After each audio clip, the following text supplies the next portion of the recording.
The pressure is really on. All right. I mean, we're going to have to go through. We are going to have to try our absolute best to take the new injury news that Brees Hall's playing, Bucky Irving's playing, maybe Ladd McConkey's playing. They're saying that he's training towards being good to go, and try to figure out what we should be doing with our teams the most important week that we have had this season. So let's go ahead. Let's answer some questions. Obviously, we'll guarantee any question that's asked through flockfantasy.com gets answered. I had questions turned off over on flockfantasy.com for myself for Saturday and for Friday. So really, we don't have too many questions. The questions you see on the screen are pretty much the questions that we have. So we should be able to get to a bunch of the free questions in this chat as well. But let's go ahead and let's dive into first a team review coming out from Oscar. So say, Mason, I'm in the playoffs in 2 leagues thanks to the rankings. Keep up the great work, sir. I went on a 1-3 run to end the season, knocking me down from first place to third, unfortunately.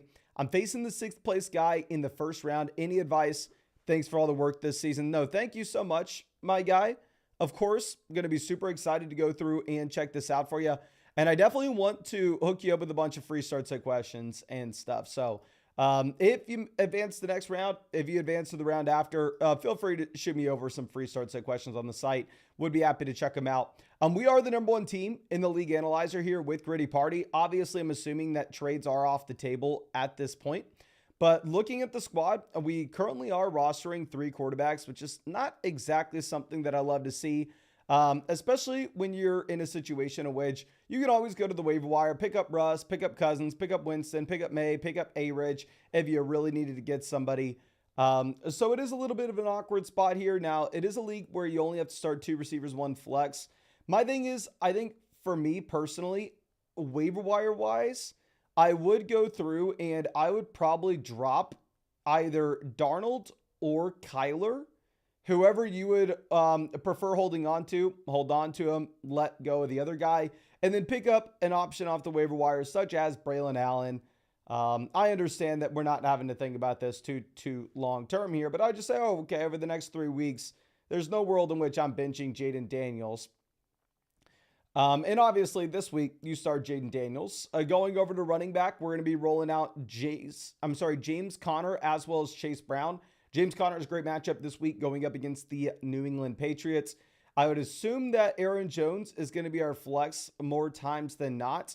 Wide receiver, keep it stupid simple. We're going to be playing Jefferson as well as St. Brown. Tight end, you're throwing in Trey McBride every single week. So really, I don't see your starting lineup changing much outside of injuries or a potential big waiver wire pickup over the next 3 weeks. I think you're planning on playing your studs at this point. I think you play Daniels, Chase Brown, James Conner, Jefferson, St. Brown, McBride, and then throw Aaron Jones in that flex. And yeah, I think it's a super strong team. I think you're #1 in the league analyzer for a reason. If there were to have been a trade to be made, it would be like, oh, can we trade Darnold? Can we trade Kyler with Keenan to go get an upgrade at receiver? But obviously, we're assuming that we are past the trade deadline, so that's going to be off the table. But really do appreciate you. Congrats on all the success this year, my friend. And again, I hooked you up with a couple of those free start set questions. I think your starting lineup is probably staying the same over the next few weeks, but I'd be super happy to go through and answer any more of those for you. Now, Rye Guy McFly says, 8-man money league versus the commish. Already used my flex on Jennings. Are we going to start McBride or Bowers at tight end? Okay, you know this, my guy. All right, just generally never put a player in the flex spot that plays on Thursday. It doesn't matter if you have, say, Justin Jefferson and Jamar Chase at wide receiver 1, wide receiver 2, and you decide that you want to be flexing Jawan Jennings. You just go through, you put Jawan Jennings at wide receiver 2, move Jamar Chase down to your flex. Because if you're going to make that commitment on Thursday, you definitely want to open up the flex spot just in case you get any last minute injuries or you have more flexibility overall. Now, looking at McBride versus Bowers, honestly, I think both tight ends are phenomenal plays. If you're looking at McBride, you're in a spot in which you do have a 25-point implied team total going up against the New England Patriots. I mean, this offense should be able to put points on the board easily. Now, at the same time, you can say, well, they're going to run the ball consistently. And Bowers has a pretty damn good matchup going up against Atlanta, who obviously just got torched by Darnold this past week. For me, I'd probably stick with McBride with the better quarterback play, but they are very close. Reality is, I would absolutely love to get both of them in the lineup, but if you're stuck with McBride, you're stuck with McBride. Now, Mother Flocka, happy to see you. And Mother Flocka must have been on the site the second that I opened up Start Sit Questions again this morning on the site, because I got an email immediately that he sent one in. But here, looks like an easy spot to play Zach Charbonnet over DeAndre Swift, Algier. Swift says he's going to be playing on Monday, but it's an absolute brutal matchup going up against Minnesota.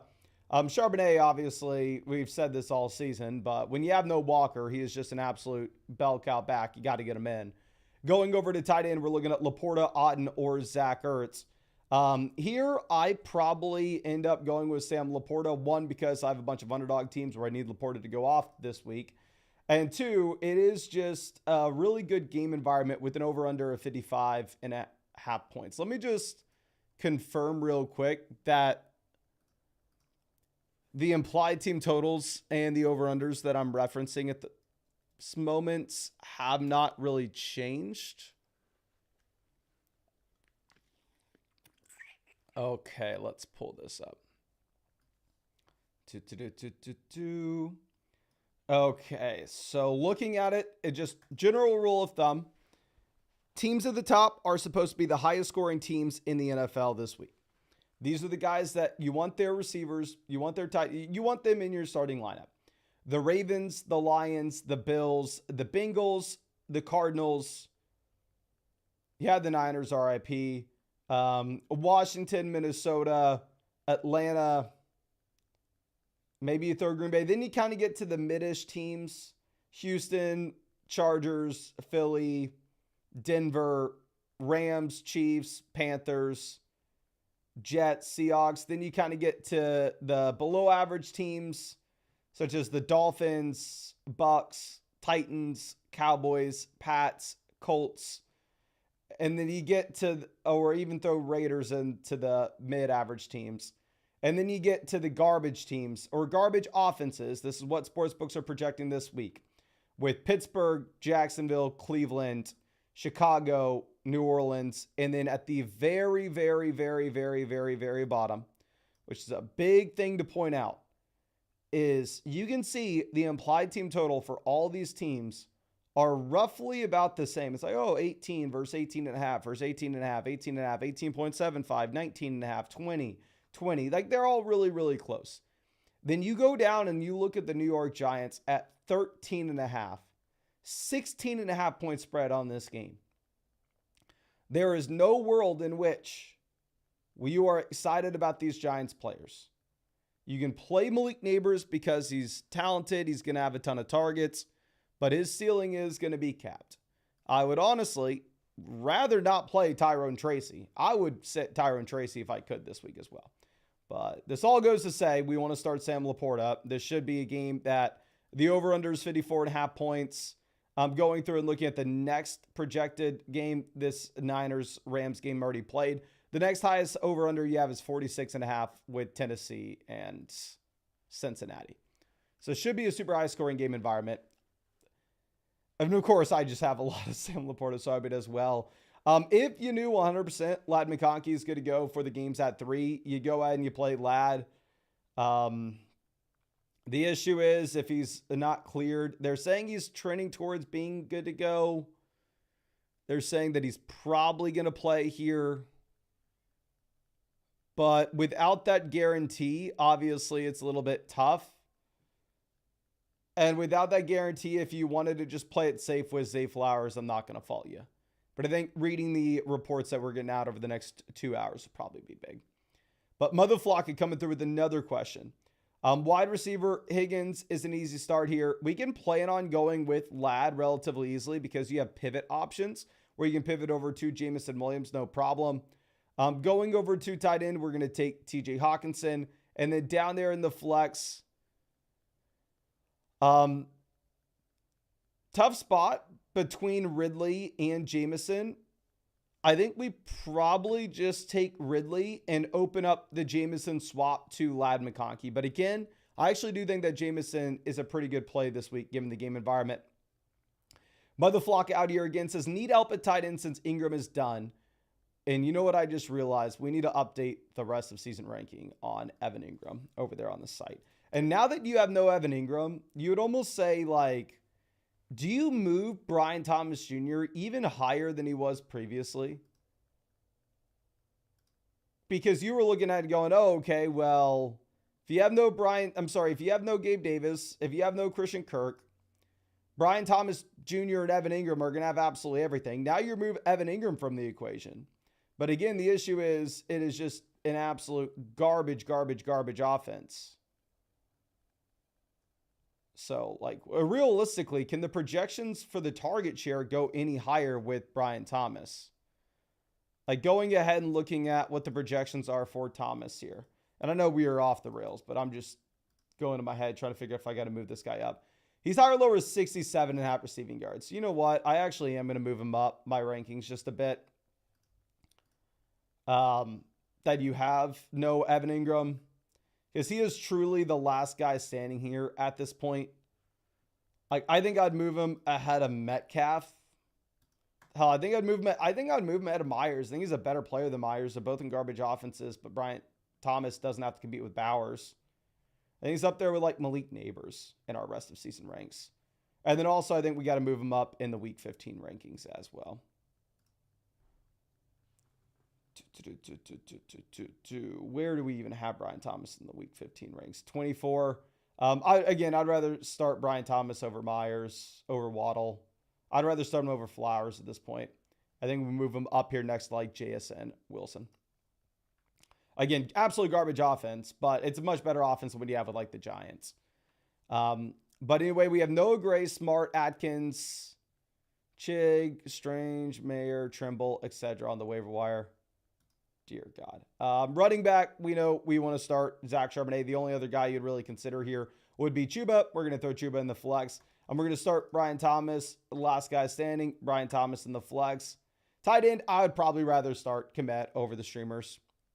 I know, like, obviously Noah Gray has shown some flashes, but underlying this, I do think that you probably have some positive touchdown regression coming for Travis Kelce. And Kelce monopolizes the fantasy points yet again in KC sometime soon. Because the targets have been there for Kelce. A big issue has just been the touchdowns haven't. But start both 3-down running backs in Sharb as well as Chuba. Now, NPS coming through. Running back, we're looking at Ramondre Stevenson Gibbs. If you got to choose two of these guys, we're going to go Gibbs and Charbonnet. If you can only choose one, we're going to go Gibbs. Wide receiver, we're going to go A.J. Brown. If you got to choose two of these guys, we'd go A.J. Brown, Brian Thomas. And then down here in the flex, we're going to go Zach Charbonnet. But again, I'm worried that maybe this was submitted just a little incorrectly. If you have to start two running backs, you go Gibbs, Charbonnet. Two receivers, you go A.J. Brown, Brian Thomas. And then in that instance, down in the flex, you're probably going to go ahead and you're probably going to be taking Ramondre, if that makes sense. And then we'll go through and we'll talk about the exact hypothetical here as well. Running back, you have to play Chase Brown. Your number 2 option would be James Conner. Wide receiver, you have to play A.J. Brown. Your number 2 option would be probably Garrett Wilson, but close. Tight end, we're going to go ahead and I will play Jonnu Smith here, even if David Njoku is good to go with the hamstring. Down in the flex, if it had to stay like this, we're going to go James Conner. But again, in reality, you're probably starting Chase Brown, James Conner at running back, A.J. Brown, Garrett Wilson at wide receiver, and then Brian Thomas down there in the flex in a full PPR format. And then we'll go through and do the same thing here with this group of guys. Running back, you have to start Achane. The number 2 option here would be Zach Charbonnet at RB2. Wilson, you have to start Chase. Our number 2 receiver would be Justin Jefferson. And then our flex spot out of the other players that remain would most likely end up being David Montgomery. However, in a full PPR format, if you wanted to go with Terry McLaurin instead, not going to fault you whatsoever. Doug says, would you make any changes? We're going for the ceiling. I know a lot of people are planning on benching A.J. Brown this week. I would kindly ask that y'all don't. I'd kindly ask that y'all play. If there's anybody I would want to get into the starting lineup, it would be Rico Dowdle with the 3-down workload in a great matchup against Carolina. Can we start Dowdle over Chase Brown? Can we start Dowdle over Montgomery? Probably not, right? I mean, if you wanted to make an argument Dowdle over Montgomery, you can do you, but I personally wouldn't. Really, I think it comes down to like A.J. Brown or Dowdle. For me, full PPR format, I'm going to go ahead. I'm going to take A.J. Brown, especially if you're hunting upside. But I think a lot of people in the chat would actually end up taking Dowdle there. But let's refresh this. If we have any more questions on the site, we'll answer them. And actually, we do have a bunch of people sending in questions like the last 10 minutes. Okay, so let me get through these questions on the site here. You can see them all on the screen. And then we have 2 hours until the game starts. So I'm sure we're going to be able to get to a bunch of the free questions in the chat as well. All I ask is please, if you have not done so already, go down there, drop a like on the live stream. I mean, we live stream pretty much every single day all year. Obviously, once we get to the playoffs, we start spacing them out a little bit more, but Sunday morning streams are by far and away the most important for us. So if you're ever going to hit the like button, I would kindly ask that you do it now. And hopefully we can get to as many questions as possible in the chat. But again, we're going to get all the guaranteed questions out of the way on flockfantasy.com. But Mother Flocka says, last question, are we going to go with the Commanders or Jets defense? Thanks. Thank you. No, it's actually a really interesting question here. I mean, you can go through and you can actually use this as a little bit of a gauge because obviously these sportsbook projections are going to be able to be more accurate than I am when it comes to the game environments that teams are playing in. You actually have the Jags-Jets with the lowest over-under of any game this week at 40.5 points. If you're going to go through and look at the implied team totals that you have for these respective offenses, you're actually seeing the Jags against the Jets with an implied team total of 18.5 points and a spread on this game of 3.5. Whereas if we're going to go over and look at the Tennessee Titans, I apologize. The New Orleans Saints versus Washington, the Saints actually have an implied team total of only 18 points and a spread on that game of 7.5. Typically, when I'm playing defenses, which I'm not an expert with, I want to be honest, what I'm looking at is I'm trying to find game environments in which the spread's really large, where you are going to have a team trailing, forced to throw the ball a ton in the second half. And that way we can go through and we can generate sacks, we can generate turnovers with our DST. So for that reason, I'd probably go ahead and I'd probably take the Commanders. But again, both defenses are great options, and I don't think there's an easy answer here, to be honest. Now, K Bring coming through with the start set question. Running back, we are going to go ahead, and I'm not going to take Brees here. I'm actually going to go with Rico Dowdle instead. I just think that with Brees, you do have a slight concern that maybe he's not fully healthy. Maybe they use him in a running back by committee. Whereas if you're going to look over at what we have with Rico Dowdle, we know Dowdle's going to have the 3-down workload, or at least he has over the past 3 weeks. Wide receiver, we're going to go London. I know London's been disappointing in this offense, but he's averaging 11 targets a game over the past month. Good matchup. And then we're also going to go Tyreek Hill down in the flex. We're going to play both receivers in a full PPR league. Now, Rishi says, need help with quarterback. We're going to go Bo or Darnold. For me, I think both quarterbacks are very strong plays. Bo Nix definitely not running the ball as much as he did earlier in the season, which is something to point out. I'm going over and looking at their offensive projections. You can actually see that the Denver Broncos are projecting out to score about 24 points this week. The Minnesota Vikings are about 25.5. If you had the rushing upside for Bo Nix, that would 100% move him over Darnold, even if his offense is going to be lower scoring. But without the rushing upside, it's a little bit tougher. We can go through and we can look at what we actually have with the projections on Underdog, where with Sam Darnold, they have him at 248.5 passing yards, higher, lower. Of course, you're not really expecting any rushing here from Darnold, but you can say the same thing when it comes to Bo Nix. Maybe they even have a fantasy points projection here with Darnold. Fantasy points, they have Darnold at higher, lower 19.05. Bo Nix, they have it higher, lower 236.5 yards. They have him at higher, lower 18.15 with his fantasy points. If I go over and look at my rankings this week, I had Sam Darnold QB9. I had Bo Nix QB10. So my rankings also agree with this. So looking at 3 different measures, 1, sportsbooks are telling us the Vikings will score more points. 2, underdog pick'ems do have Sam Darnold scoring more points than Bo Nix. 3, my rankings, I also had Sam Darnold slightly ahead of Bo Nix. So I think you can go ahead. I think you play Sam Darnold here. Of course, if everybody in the chat wanted to go, Mason, you're an idiot. You have no idea what you're talking about. Underdog doesn't know what they're talking about. Feel free to go take higher than 236.5 passing yards on Bo Nix. You do you. I mean, hell, you can go through and you can say, I'll take Bo Nix to have more than 49 passing yards over Anthony Richardson. But yeah, you can find all this over there on Underdog Fantasy. A link would be in the description, comment section. I'll send it in the live chat as well. If you use promo code FLOCK on Underdog, you'll actually get a 50% deposit bonus up to $1,000. Plus, at the same time, you'll actually be getting a free Jordan Love pick for tonight's game, more than less than half a total yard as well. I just sent that link in the live chat.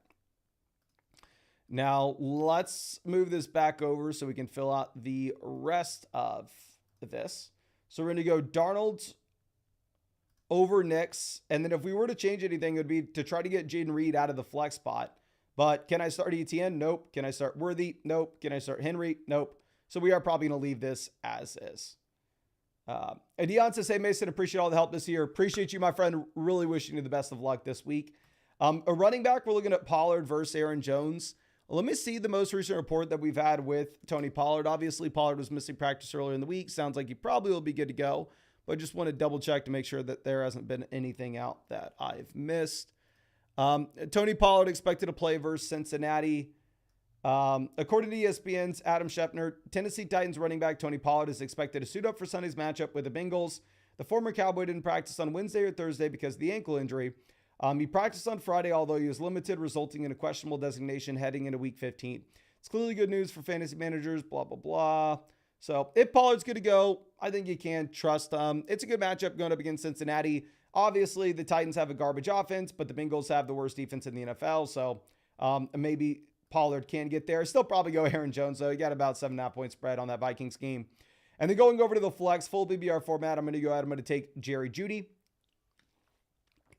Jerry Jeudy just looks like a must-start option at this point if you look at the sample that we've had with Jameis. Plus, you add on the fact that you are looking at a situation with no Tillman and David Njoku banged up as well. Now, Mushu coming through. Wide receiver, we have a bunch to choose from. This is a dynasty league. Michael Pittman maybe stands out. I think you make an argument for Elijah Moore if you were to have no David Njoku, but it sounds like Njoku is going to suit up, so I'd give a slight edge to Pittman over Elijah Moore. Now, if David Njoku does end up sitting, then at that point, we pivot over to Elijah. But in reality is we're probably starting multiple of these guys. Because going over to the flex spots, there's no world in which I'm wanting to play these guys like Gus Edwards or Tyler Algier. So I'm going to go ahead. I'm going to throw Elijah Moore here in the flex. And then honestly, I think you can make an argument for a couple different players down here in that second flex spot. Not super excited about any of them. I think for me personally, full PPR format, just letting you know if this was my team, I think I would really consider Keon Coleman. It looks like Javonte maybe has lost his job. We don't know. I'd still rank Javonte as the RB1 in Denver, but it's super shaky. Gus Edwards will have absolutely no receiving usage whatsoever. Can y'all please spam the chat? Would y'all rather start Keon Coleman, Javonte Williams, or Gus Edwards? Keon Coleman, Javonte Williams, or Gus Edwards. Please spam the chat. Let me know. DL says, I'm on bye first time ever. I should put everyone on the bench. 100%. Put everyone on the bench. I'm on bye as well, and I have all my guys on the bench. They deserve a nice week off. I also DoorDashed them all Chipotle. So they're all eating good, and they're all just going to be chilling on the couch watching games today. We got Keon, Gus, Gus, Keon. It looks like most people are on Keon Coleman like us. Again, I don't want to run out here and tell a bunch of people, oh, you got to play Keon Coleman. But it is a spot in which there's a super high over-under of this Lions game. Has a good shot to be a shootout. And Keon Coleman was cleared early in the week. Now, Nathan coming through. Quarterback, we're looking at Burrow versus Daniels. So if it was a 6-point passing touchdown format, super easy to take Burrow. 4-point passing touchdown league. It's a little bit tougher where you don't necessarily have the rushing upside with Burrow as you would with Daniels. Maybe we can sit on that one. Going over to the flex spots, we have no Pickens. I think you have to play Breece and Waddle with lowered expectations for Breece Hall than you otherwise would have. And then looking at quarterback between Daniels and Burrow, for me, I mean, just looking at the implied team totals, they're only a half a point difference between the two offenses. And if the offenses are going to score about the same amount of points this week, or at least that's what sportsbooks are projecting, I think we're going to take Daniels, hoping that we get some of the rushing upside there. Now, Lee Jack coming through says, stuck between who to start if Njoku sits. If Njoku sits, Elijah Moore definitely becomes more interesting than he otherwise would be. But I still think you probably end up playing Jalen Waddle as well as Adam Thielen here in the two flex spots, almost regardless. Side note, I know this doesn't help much, but I really was hoping Bucky Irving was going to sit this week. I have a couple high stakes underdog teams with Rachaad White where I would have absolutely loved. And I mean, I would have absolutely loved Rachaad White to get the 3-down workload. But it is what it is. Now, Big Rat says, Morty Mason, need help submitting the lineup. Appreciate you, my guy. Quarterback, we're going to be going with Goff. Geno versus Winston will be a little bit tough.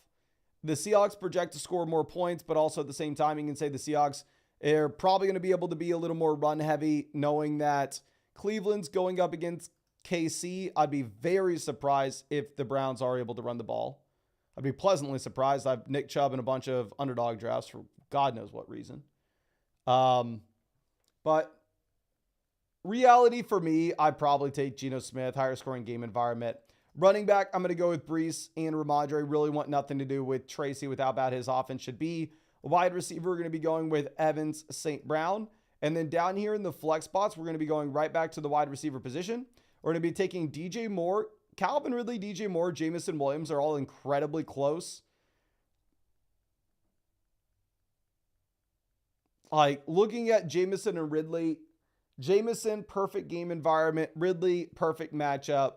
I'll probably go with Jamison Williams because it's, in my mind, a game in which you probably have the Detroit Lions actually forced to drop back with Jared Goff early and often. And in that environment, I think you could get a Jamison blow up. Now, Dishy says, 14-man league, need a win. Brock Purdy let me down, but the projection says it's close. Yeah, this is why it's so damn important to get a bye week. I mean, I would have started Brock Purdy in my league this week if I didn't have the bye, and I would be in a world of pain. Because my team can't afford a Brock Purdy flop. Maybe your team can. But running back, yeah, obviously, when you're sitting here with Zach Charbonnet, you can afford a pretty heavy flop, and it's not going to matter as much. Going through and looking at the best options on the bench, the best option on the bench would probably be Bucky Irving or Jalen Waddle. Waddle versus Adam Thielen is a little bit interesting. You actually have, which is surprising in my mind, the Panthers projected to score more points than the Dolphins this week. Right now, you have Waddle, higher, lower, 56.5 receiving yards on Underdog. You have Adam Thielen, higher, lower, 53.5. About close odds to score a touchdown. Looking at my rankings, I had Thielen at 46. I had Waddle at 41 in my flex ranking. So I did give Waddle the slight edge, similar to how Underdog is there as well. If it was my team, and I'm not saying it's right or wrong, they're in the same tier. It is really up to you. I would probably end up going with Waddle over Adam Thielen. But Adam Thielen did see over 100 receiving yards in a game in which Bryce Young only had like 160 passing yards last week. So the market share numbers look phenomenal right now with Adam Thielen. So I wouldn't fault you whatsoever to go through and to take the Thielen side. Okay. Now, moving this over to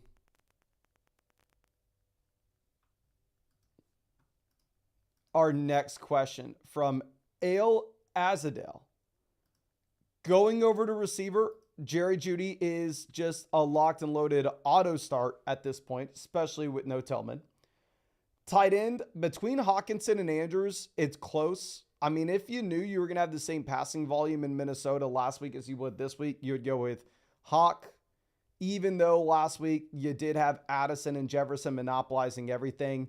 Baltimore projects to be the highest scoring offense in the league. You assume a lot of that comes on the ground, but I still think you probably just take them here. Going over to the flex here, it's a little bit tough. You're obviously not considering Spears, not considering Rice or Hawk, but you have solid receivers. You have solid running backs as well. For me, I definitely was too aggressive with the ranking on Isaiah Pacheco over the past 2 weeks, but Pacheco did have 18 opportunities this past week. For that reason, I'm probably going to take Pacheco here. And honestly,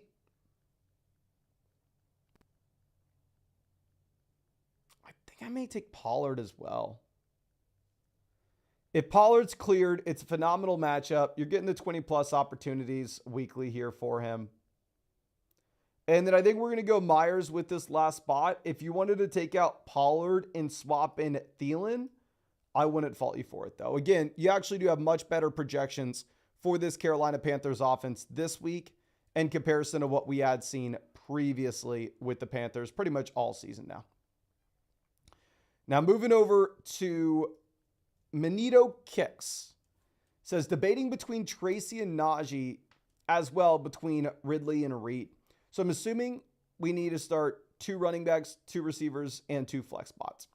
So running back, you're going to lock in Achane, and I probably go Najee. Najee has a horrible match. Actually, if you already started Garindo, I don't know if you put Garindo in your flex, though. If you put Garindo in at running back, you just play Achane, and then we're going to avoid playing Najee. Najee's your second best RB here, though.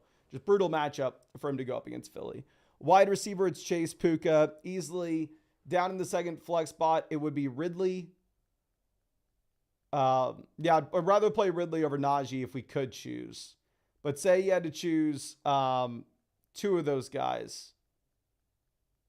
Between Tracy and Najee, I'm going to go with Najee. And between Ridley and Reed, I'm going to go Ridley. Tracy projects to be in the worst offense in the NFL by a mile this week.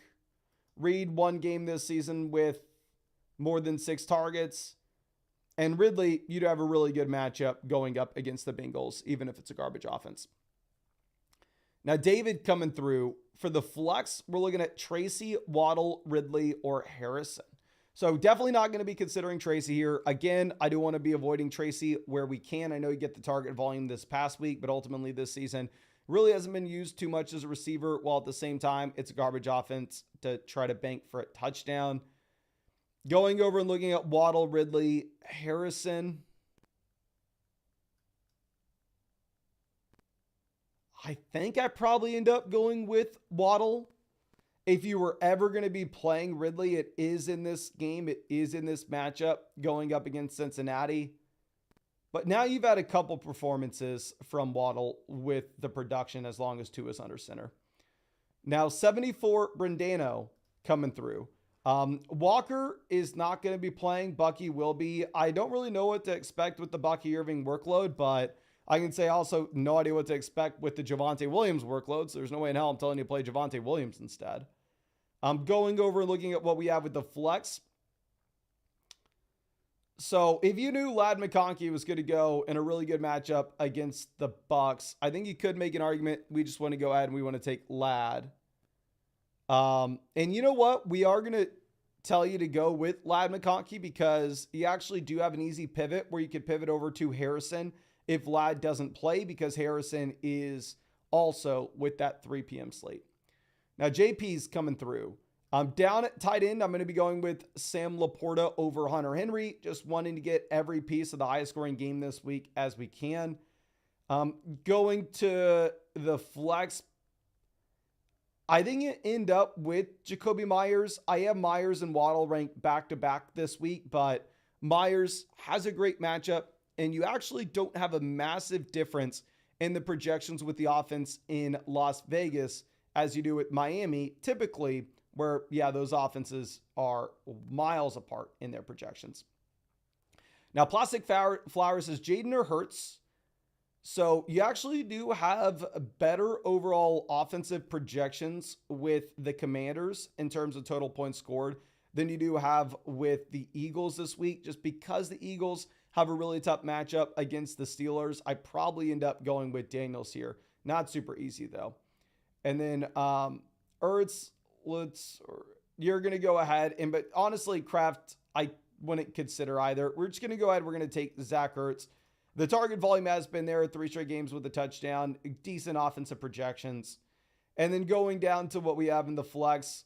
So you have Bucky good to go, but honestly, I would probably prefer not taking Bucky and instead just going with Zay Flowers, understanding that there is some inherent risk with the workload because you don't know what to expect with Bucky. Now, J.K. Lou coming through says, hey, Mason, going to need a stellar performance from the rest of my team because of Cup. Well, if we're shooting for the stars, we're going to go Charbonnet, Jacobs here at running back. Wide receiver, we're going to be going Tyreek. Down at tight end, we're going to be going with David Njoku if he plays. Obviously, if he doesn't, you're going to be forced to pivot. Then we're going to be going with CeeDee Lamb and Breece Hall. Breece Hall does have some risk. We don't exactly know what the workload's going to look like for him. But again, if you started Cup, we can't afford to avoid risk. We got to kind of gamble here, shoot for the stars. I'm going over the flex for Charles. Aaron Jones going to be a locked and loaded start where does appear that he does have a very safe 3-down workload in a game environment in which the Vikings are heavily favored. And then going over to our next option, I'm personally going to go with Higgins. I understand that Higgins was very disappointing this past week when Jamar Chase just absolutely dominated all the market share numbers. And Brian Thomas will definitely see more targets, but Higgins is in the the best passing offense in the NFL. Now, Swag Piglet says, not sure if we're starting Harrison in the flex. Well, quarterback, I'm going to be going Kyler over Herbert. More rushing upside and higher offensive projection output, even if they're probably going to run the ball a ton. And then going down to the flex spots, a full BBR format, I think I go with Waddle, Ladd. And then if you don't have Ladd playing, then I think you pivot over to Harrison. Because I'm assuming that the Panthers go up 1, right? So we're not going to have the clarity by the time you have to make the call with Thielen. Yeah, the Panthers are playing at 1. So we're going to play it on Waddle and Ladd. And if Ladd doesn't play, you can pivot over to Harrison because Harrison plays at 3. Now, Garana coming through. We need 2 flex spots, Dynasty League, so super deep rosters.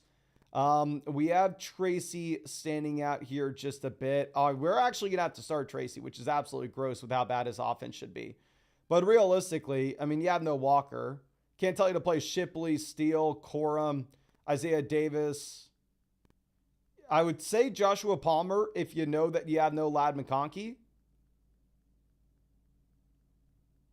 So here's what I'm going to do. If Ladd misses, you go Joshua Palmer. If Ladd plays, would you rather go with Wilson or Kincaid? Kincaid's higher, lower, 33.5 receiving yards.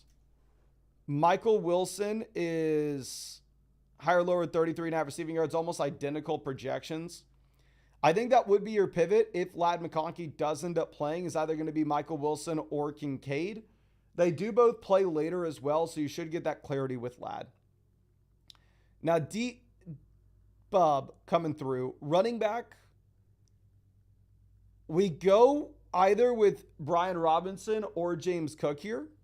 If you're looking at the spread in this game, you actually probably expect that you do have a considerable amount of rushing attempts for Brian Robinson, but obviously you're getting nothing as a receiver, whereas James Cook should give you something. I still probably go with Brian Robinson with them being 7-point favorites and being able to run the ball. Unless we have great receivers, which we do. Never mind. I was going to say we probably play James Cook in the flex, but no. I think you got to play Terry. You got to play Higgins. I don't think you can fit James Cook in that flex spot. Now, Guzman says start Bowers, James Cook, or Jacoby Myers in a full PPR flex. I absolutely hate to tell you to start a tight ends, and y'all can tell anytime I ever say to start a tight end in the flex, I have to make sure that I'm not losing my mind with the projections. But I think, yeah, you probably end up going with Bowers. It's either going to be Bowers or James Cook. Bowers higher, lower, 64.5 receiving yards. Obviously, you'll have the receptions. James Cook's more likely to score a touchdown, slightly higher yardage projection, but you don't have the same receptions as you do with Bowers in a full PPR league. And then who was the other guy that we were looking at? Jacoby Myers. Bowers is the top target here in Las Vegas. I'd for sure be going with Bowers ahead of Myers. But again, that's mainly because it's a full PPR format. We can be safe knowing the receptions you're going to get with Bowers. Now, Robbie coming through says, happy Sunday, Mason. Who would you flex? Happy Sunday, my friend. Really wishing you the best of luck. If we're looking at Rico Dowdle versus CD Lamb, if it's a full PPR format, Lamb's going to give you the reception floor that you may not necessarily get with Dowdle. So I'm going to go with CD Lamb. However, if it is a non-PPR league, instead I would go with Dowdle, where Dowdle should project to see more yards and probably be a little more likely to score a touchdown as well. But Go says, we made it. How do you put this lineup together? Congrats. Looking at this, I think you do end up going with Bo Nix here. You actually do have similar projections with Stroud in terms of the overall offensive output. I think the Texans should be a little bit higher, but obviously a lot of that's going to be on the ground here. AR, you get the rushing upside, but just more volatility. Wide receiver, we're going to be going with Harrison and Jameson, even if David Njoku misses.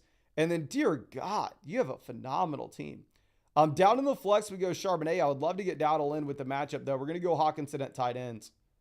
But yeah, great team. Crazy that you're benching Rico Dowdle this week. Dishy says, what would you change? Love the content. Thanks. Thank you, my friend. Looking at the best option on you on the bench right now, it's probably Jordan Addison. I'm not playing Addison out of Judy, Dowdle, or any of these receivers. Tight end, we have no Evan Ingram anymore, so him versus Hunter Henry. Obviously, you just rather have Henry. I'm going to go with Daniels over Goff. So I don't think we change anything. I think you have a great team. And best of luck to you, my friend. Richie Rich coming through. I'm assuming he's asking Sincere McCormick versus Rachaad White. And if that's the case, I'm for sure going to go ahead. I'm going to take Rachaad White here. Well, yes, yeah, Bucky good to go. It sounds like you also have Alexander Madison good to go. The Bucs offense should be much better. Rachaad White should... We have a larger, I don't want to say he's a better running back than Sincere, but we definitely have a larger sample of Rachaad White. Now, of course, in that sample, Rachaad White's been laughably inefficient. But for me, I'm personally going to go ahead and take White. Now, Brower coming through says, Hurts, Daniels, Javonte Algier, Moore, Evans, Judy. Going down to the flex, I'm going to go ahead. I'm going to take Jerry Judy here. I'm going to go with Daniels over Hurts personally. Javonte versus Algier, I'm going to go with Javonte. If you actually look at the usage that you've had with Algier, it's been really, really bad. I mean, you can see the projections that you have here. Javonte is going to be extremely low, higher, lower, 49 in app receiving yards. Total yards. But Tyler Algier currently is higher, lower, 25 in app rushing yards, and Algier doesn't really get anything as a receiver. So I think you go Javonte over Algier. Down in the flex, I think you're going to go with Judy, especially with no Tillman. Now, Brandon coming through. Saying round one of the playoffs, need some advice, struggling at quarterback and the flex decisions. So you actually do have the Arizona Cardinals projecting to score more points than Miami this week. Typically, Miami is actually up there near the top of the NFL in terms of their implied team total, but that is just simply not the case right now. And you also have some more rushing upside with Kyler. Going through, like you can see here, Arizona Cardinals implied team total 26 points. Miami Dolphins down here at about 21.5. Much tougher matchup for Miami. Can we see what the underdog projections are for these guys? Kyler Murray, they have higher, lower 19.25 fantasy points. Tua, they have higher, lower 18.15 points. 6-point passing touchdown format. If you wanted to take Tua, you do you. But with the matchups and the projections this week, I think you go ahead and you take Kyler. Tight end, I'm going to take Jonnu Smith, even if you have lowered expectations for this Dolphins offense. And then going down to the flex spot, here it's honestly really tough. Oh, dear God. I don't know, to be honest. I just simply don't know how to rank Bucky Irving. Because I don't want to tell you to play Bucky and then he pulls what he did last week. I think the safer play is Devonta Smith. I mean, you know Smith's going to be out there for 90+% of the snaps. Full PBR format. Bucky definitely has a better ceiling, though. Smith isn't getting the targets. Going over to Perks Love Dark. Running back, we're going to take Pacheco over Bucky. And Najee horrible matchup. Pacheco, you actually do have him coming off 18 opportunities this past week. Wide receiver, you have to play Nico Collins, T. Higgins, and then in the flex spot, Jerry Judy. Tight end, we're going to be running with Sam Laporta in what should be the highest scoring game this week. Now, Dylan out loud coming through. Running back, you have to play Charbonnet. And then I'm going to go Aaron Jones over Breece Hall with there being some uncertainty regarding the workload with Breece. And then I'm going to go ahead. I'm going to take Tyreek down in the flex. Again, I want to reiterate what we've said 1,000 times that while I understand Tyreek's not the guy that you drafted him to be in round one, he's still very much a player that you have to start every week. Now, codename Kid Next Door coming through. Wide receiver, we are looking at Smith, Keenan, Pittman, Dell as our options. I will go with Devonta Smith. I have him in my league. He's been obviously extremely disappointing where the target volume has not been consistent. But still, at the same time, this is at least a receiver in which he's in a high-scoring offense. It's a game environment in which they may be forced to throw the ball a little bit more than you typically see where they can just run it over and over and over again. Going down to the flex spot, oh, dear God. I think you end up going with Tracy. I absolutely hate to say it, because if you are looking at Tracy, this is a running back where he's in what's supposed to be by far and away the worst offense in the NFL this week. So I'd rather avoid it, but I don't know if we can. Here are two things we're going to get. Like I said, y'all can tell I'm trying my best to just go through all these questions on the site and then get to the questions in the live chat. So these are the questions that we have on the site right now that you can see on the screen. We're going to run through them all. Hit refresh. And when we do that enough, when we've answered all the questions on the site and there are no more that we need to get through, we can bounce to the questions in the chat. And side note, I see everybody here on the site has the same default profile pic.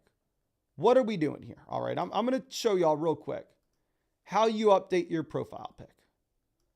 Go hit the little avatar in the corner. Go over, hit your profile pic, and come on. You got a bunch to choose from. You can get this little bird thing. Oh, maybe you like green. You can get a chicken, eagle, pelican, pigeon. I'm assuming this is a seagull, toucan. I think that's a toucan. This is, oh, yeah, they're labeled. This is duck. This is goose, right? Yeah, goose. What is this called? A kiwi. This is swan. No, this is an ostrich. Never mind. I'm far from it. Far from a swan. So go ahead. Come on. Update the profile pics, ladies and gentlemen. Anyway, let's move this over. And Kyle, I see you in there with the Red Eagle, my guy. Eleni says, stuck between Adams and Cook. Don't like Cook's matchup. Appreciate it.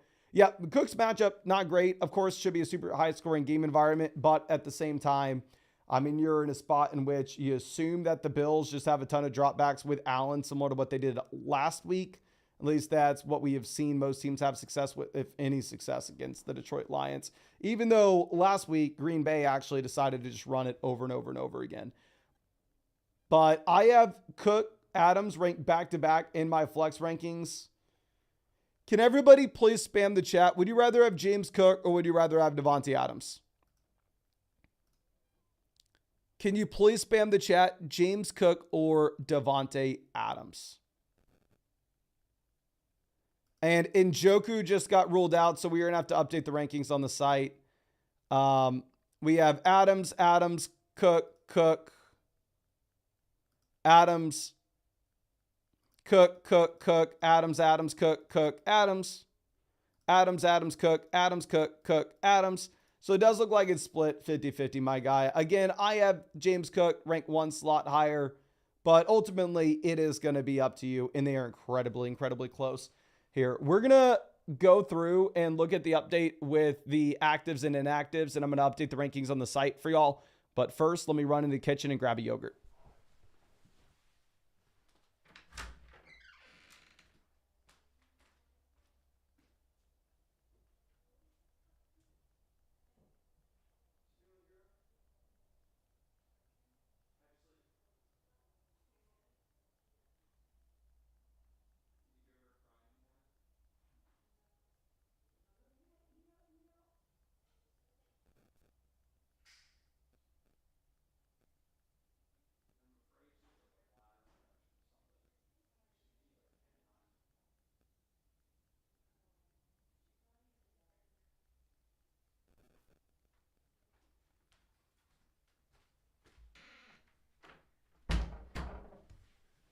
Okay, we are back. I'm sorry about that, ladies and gentlemen.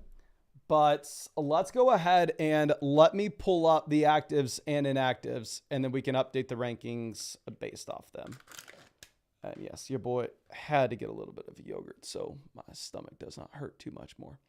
But Brees is active for week 15, which was expectation. Again, there's no world where you can start Braylon Allen, no world where you can start Isaiah Davis.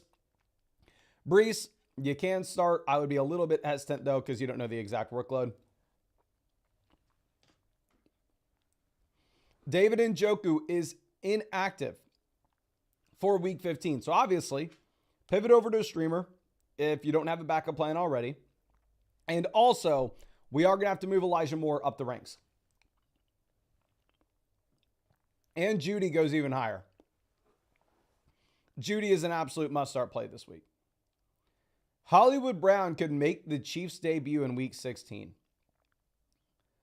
Yeah, if y'all been following the Flock League all season, your boy may or may not have traded for Hollywood Brown, trying to get rid of the bum, Amari Cooper. Traded like right after week 1, when Amari and Watson were clearly going to flop. And this is before we knew that Hollywood the shoulder injury was going to hold him out more than like 2 weeks.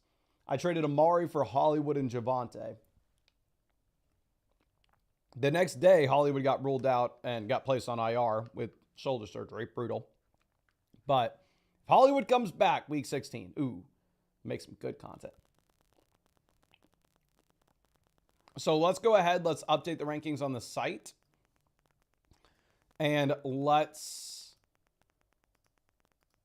make sure that we are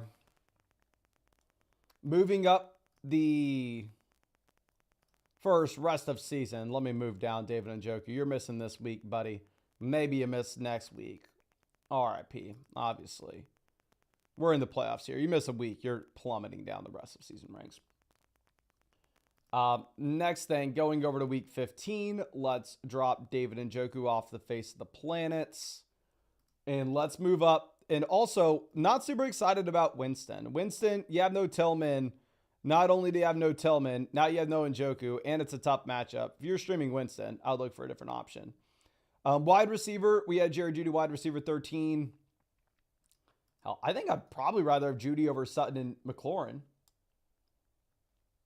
I mean, it's an offense with a bunch of garbage volume and not too many options to soak it up. And Jerry Jeudy has shown us over a large sample now that he can just kind of dominate that volume. I think I'd rather start Elijah Moore than Tank Dell. I'd rather start him over Keenan. Maybe Hopkins. Maybe Shakir. Maybe Reed. Maybe Downs. I think I'd move Elijah Moore up to about wide receiver 35. I think he's right behind these guys like Darnell Mooney, Devonta Smith, Calvin Ridley, Jamison Williams, Marvin Harrison, DK Metcalf. Target volume should be very easy to project. There's not like there's a tight end in Cleveland's going to be able to come in and take the 14 targets we've seen from David Njoku over the past few weeks. So I think Elijah Moore sees more targets than Jaden Reed, then Josh Downs, then Shakir, then a higher volume passing attack than DeAndre Hopkins. So Elijah Moore, 100% a viable flex play if you wanted to go through and get him in. Not in the tier of guys that you absolutely have to start like Jerry Jeudy, but definitely somebody that can be viable and you can look at here. But let me go through and submit those ranks on the sites. And obviously, if y'all ever wanted to pull up my rankings on the sites, the average expert rankings are always going to be free for y'all to look at. You can go through, and these are like the rest of season average expert ranks. But you can also, if you're a paid member of the site, hit sort by Mason Dodd, and that's how you're going to get to my rankings. I know there's been some confusion. My rankings are not the average expert rankings. Like, I'm a lot higher on the elite quarterbacks like Lamar, Josh Allen, Bowers, McBride than the average expert ranks, the elite quarterbacks and the elite tight ends. But that's rest of season. Obviously, if you want to look at week 15, like, again, you can sort by my ranks there. But let's move over to the questions on the site again. Darren coming through with the start set. says, need help on who to start between a running back and a wide receiver for the first round.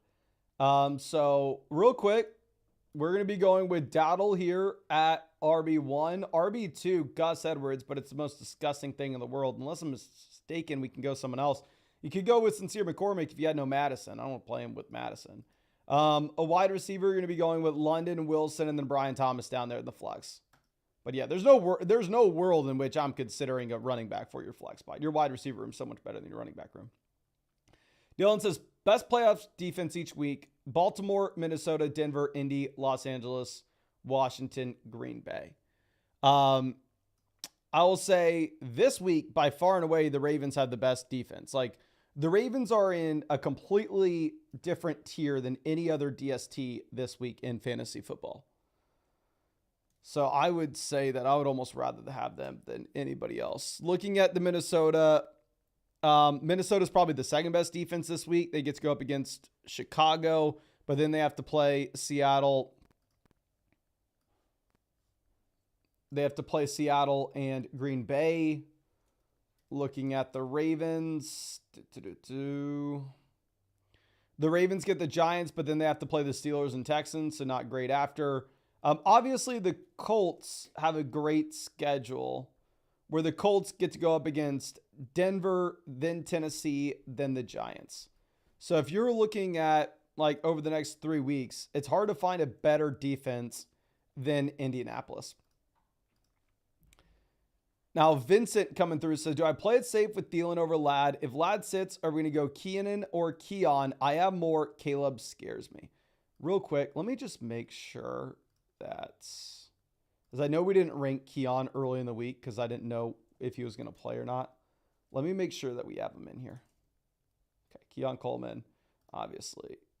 Let's update that now that Tillman has been ruled out.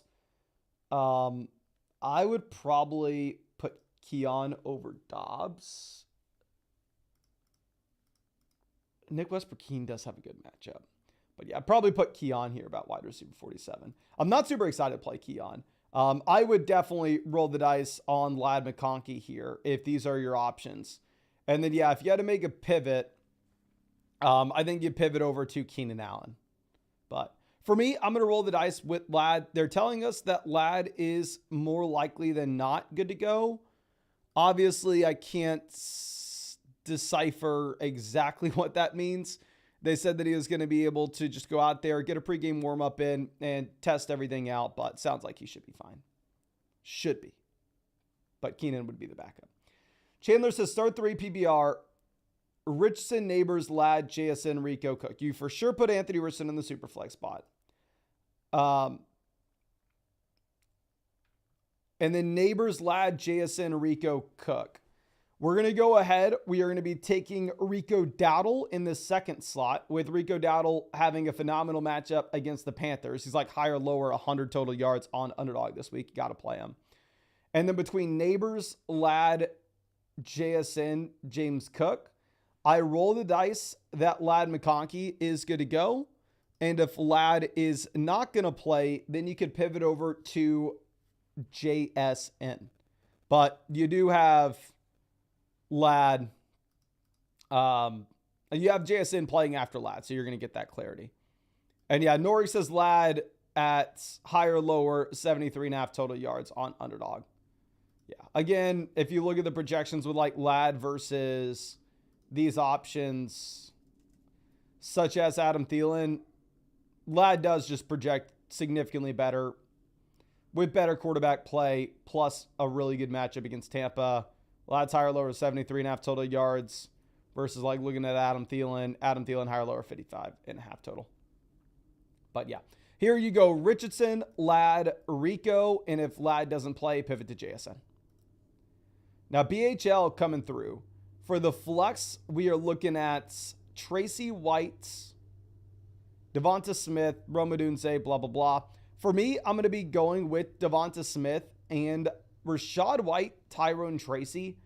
Very tough, very interesting now that Bucky is good to go. Rashad White currently is higher, lower, 70.5 total yards, 1.1x to see a touchdown. Tyrone Tracy, higher lower 62.5 total yards, 1.5 XT a touchdown. Again, I really don't want anything to do with Tracy. I know Tracy doesn't have the same competition as White does in his own backfield, but Tracy is just not in a worse offense, but in by far and away the worst offense in the league that you want nothing to do with. So for me, I'm going to go ahead. I'm going to take Rachaad White. Now, Lambeau Leap coming through. Here, running back, Zach Charbonnet, locked and loaded starter, zero hesitation with no Kenneth Walker. Wide receiver, we're going to go ahead. We're going to play Amon-Ra St. Brown, which should be the highest scoring game this week. We're going to go Hawkinson at tight end. And then down there in the flex spot, I will take CeeDee Lamb, but Lamb is close with Terry. Now, HG coming through with the start set. We need 2 flex spots between Devonta, Waddle, Hopkins, and Hawkinson. Waddle's going to be the easy play. I'm probably going to go with Smith here as well. Don't love Smith in the game environment in which you probably don't have a ton of points scored between the Eagles and Steelers, but you may end up seeing the Philadelphia Eagles forced to throw the ball a bit more than we're used to. Lambeau Leap coming through again. Quarterback 2 here between Baker, May. They are honestly relatively close. May has shown more rushing upside than what you're going to be getting with Baker Mayfield, of course.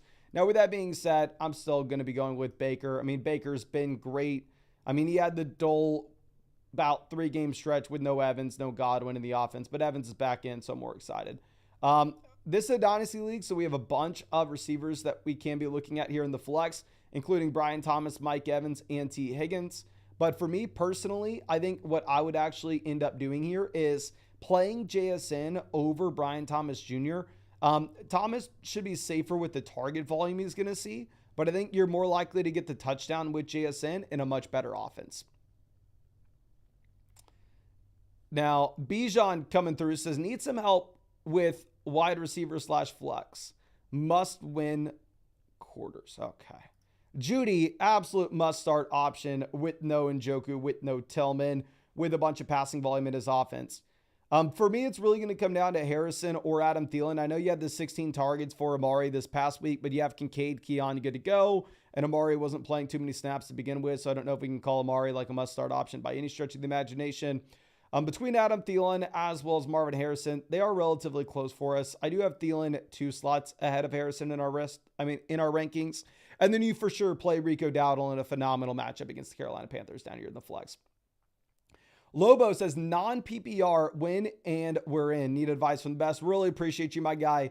Non-PPR league, we are chasing touchdowns. So Neighbors is less appealing in a non-PPR format. We know we have to play Evans. Honestly, non-PPR format, I kind of want to tell you to go with Tucker Kraft here at tight ends. Can we see what the touchdown odds are on Underdog for these guys? Underdog is 1.69x for Otten to score a touchdown. Kraft. Otten's 1.86. You have Otten a little more likely to pass him in receiving yards. But again, non-PPR format, we're chasing TDs. And I think you're more likely to see him with Kraft than you are with Otten. And then looking at the receiver and flex spots, it is brutal. I think Neighbors would be the easy call in a full PPR format. But again, the offense is so bad. I really don't want to be getting him in there in a non-PPR league, but I don't know if you have a choice. And I think you play Adam Thielen here in the flex as well. Whereas if you are looking at Thielen, you actually do have some pretty aggressive projections with the Panthers favored to win this game. Now, Money Mike's a super flex 4-point passing touchdown league. We're going to go with Kyler or Tua. I personally will go Kyler over Tua. We actually looked at all the projections earlier in this live stream. I don't know if you were here for that. But Kyler, you do have more rushing upside. You have an offense that projects to see about 4.5 more points scored in Arizona than what you do in Miami, where typically you'd have the Dolphins projected out as a top 5 to 6 offense in the NFL every week. That's just simply not the case this week. Harrison says flex decision between White, Tracy Hopkins, and Allen. Here, I think you probably end up going ahead and taking Rachaad White. It's a tough matchup, and obviously Bucky is playing, but you don't know the extent that Bucky is going to be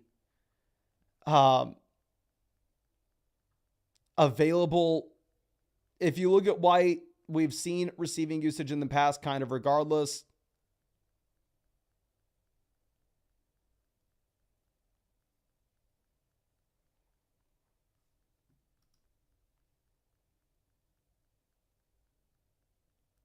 I just don't want anything to do with Tracy. Hopkins isn't playing the snaps, and it's probably a game environment in which the Chiefs aren't forced to push the ball aggressively.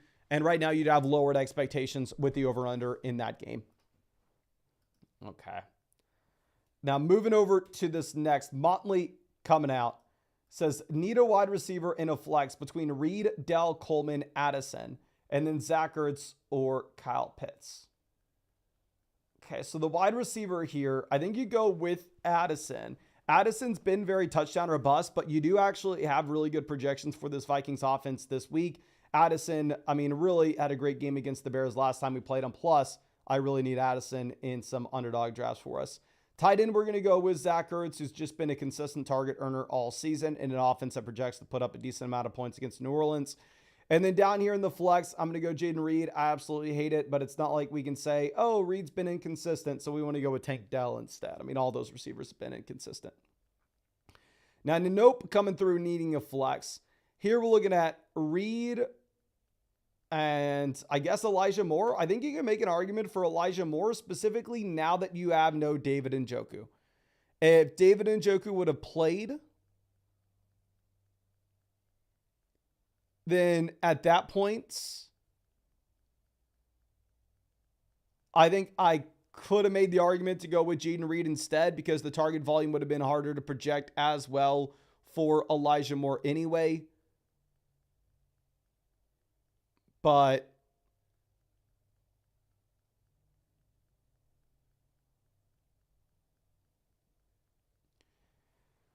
here,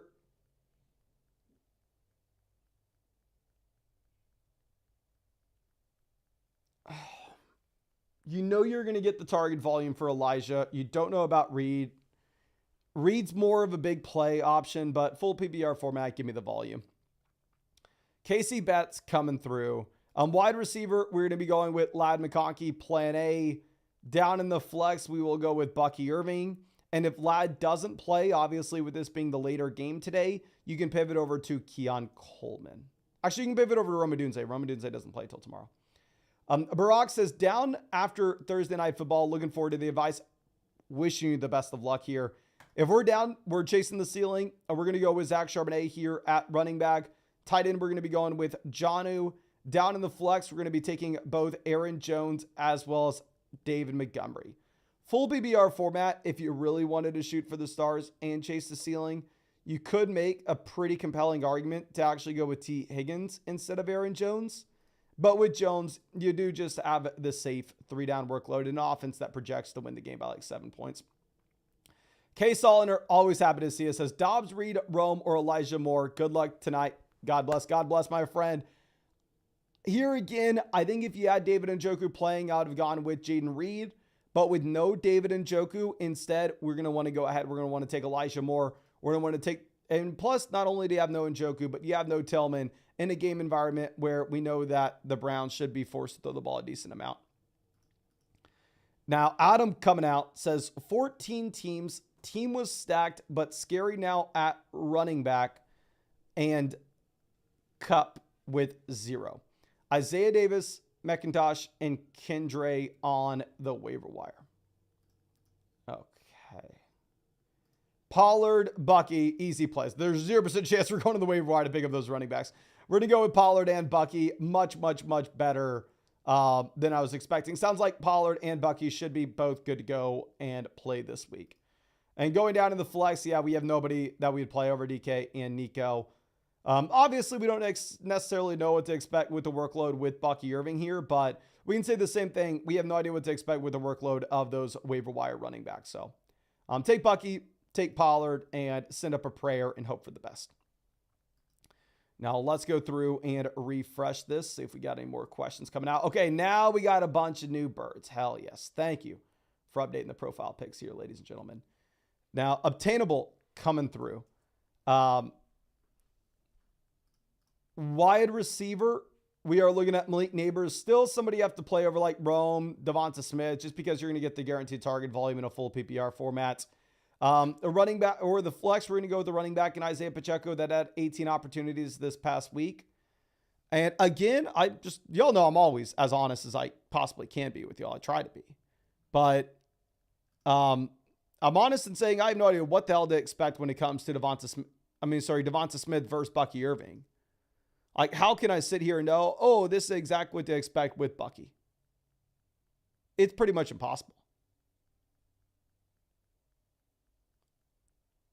Like, can y'all please spam the chat? Would y'all rather have Devonta Smith or Bucky Irving here?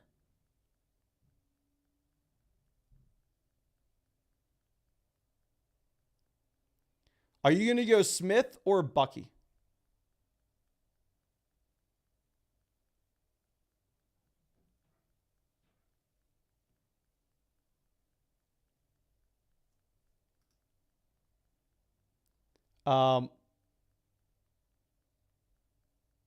We have Smith, Bucky, Smith, Bucky, Bucky, Smith, Bucky.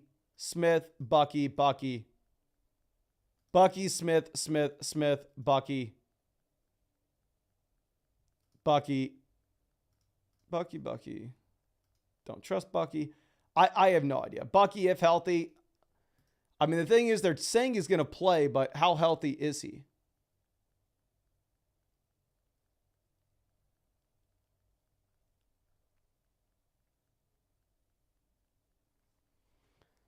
I don't know. I think it's up to you, my friend. I think you have a phenomenal team here. If you have this strong of a team, I think you can just play it safe with Devonta Smith. You know you're going to get 90+% of the snaps. Drake the Ripper coming through. Down here in the flex, the guys that we would want to get in would be Brian Robinson, Brian Thomas, and really that's about it. And looking at the pivot options, I definitely think I would pivot off of DJ Moore for Brian Robinson. Or honestly, I'd pivot off him for Brian Thomas, either or. But Brian Robinson, super heavy favorite in this game where they should be able to run the ball a ton. I think you go with B-Rob there. Trust Lock, long time member of the flock. JT Adams, Cook, Dowdle, pick one, and then also Wilson or Ladd in a full PPR format. If you have an option you can pivot to, if Ladd doesn't play, I would go with Ladd. And then between JT Adams, Cook, Dowdle, I'm probably going to end up going with Rico Dowdle in a full PPR format, where you have the 3-down workload in a really good matchup against the Panthers. Now, Lim coming through. We need a tight end and a flex between Hawk and Andrews. Super close for us. Andrews, you do have in the highest scoring game this week, or highest scoring offense this week. So I think you could make an argument for Andrews, but they're going to be really run heavy as well. And then going over to the flex, I think Brian Thomas, you have no Kirk, you have no Ingram, you have no Gabe Davis. Nobody's left in this offense but Brian Thomas. If Lawrence was still here, obviously it would be super pumped. But with the bad quarterback play, it's hard to be that excited. But you still play him. Now, James coming through. We're looking at Harrison, Thielen, Darnell Mooney for a wide receiver slot. For me, I probably take Adam Thielen. I really was not wanting to play Adam Thielen at all last week. The really bad projections that you had with the Panthers last week. This week, the projections are much better, and Adam Thielen did just absolutely dominate the market share numbers a week ago. Now, Luke King says, round one, let's go. Let's go, my guy. We are going to go with Daniels over Tua. Much better projections for the Washington offense this week, plus you get the rushing upside with Daniels that Tua doesn't give you. And then going over to the two flex spots for me, while we do have lowered expectations with Brees coming back from the injury, I still probably take him.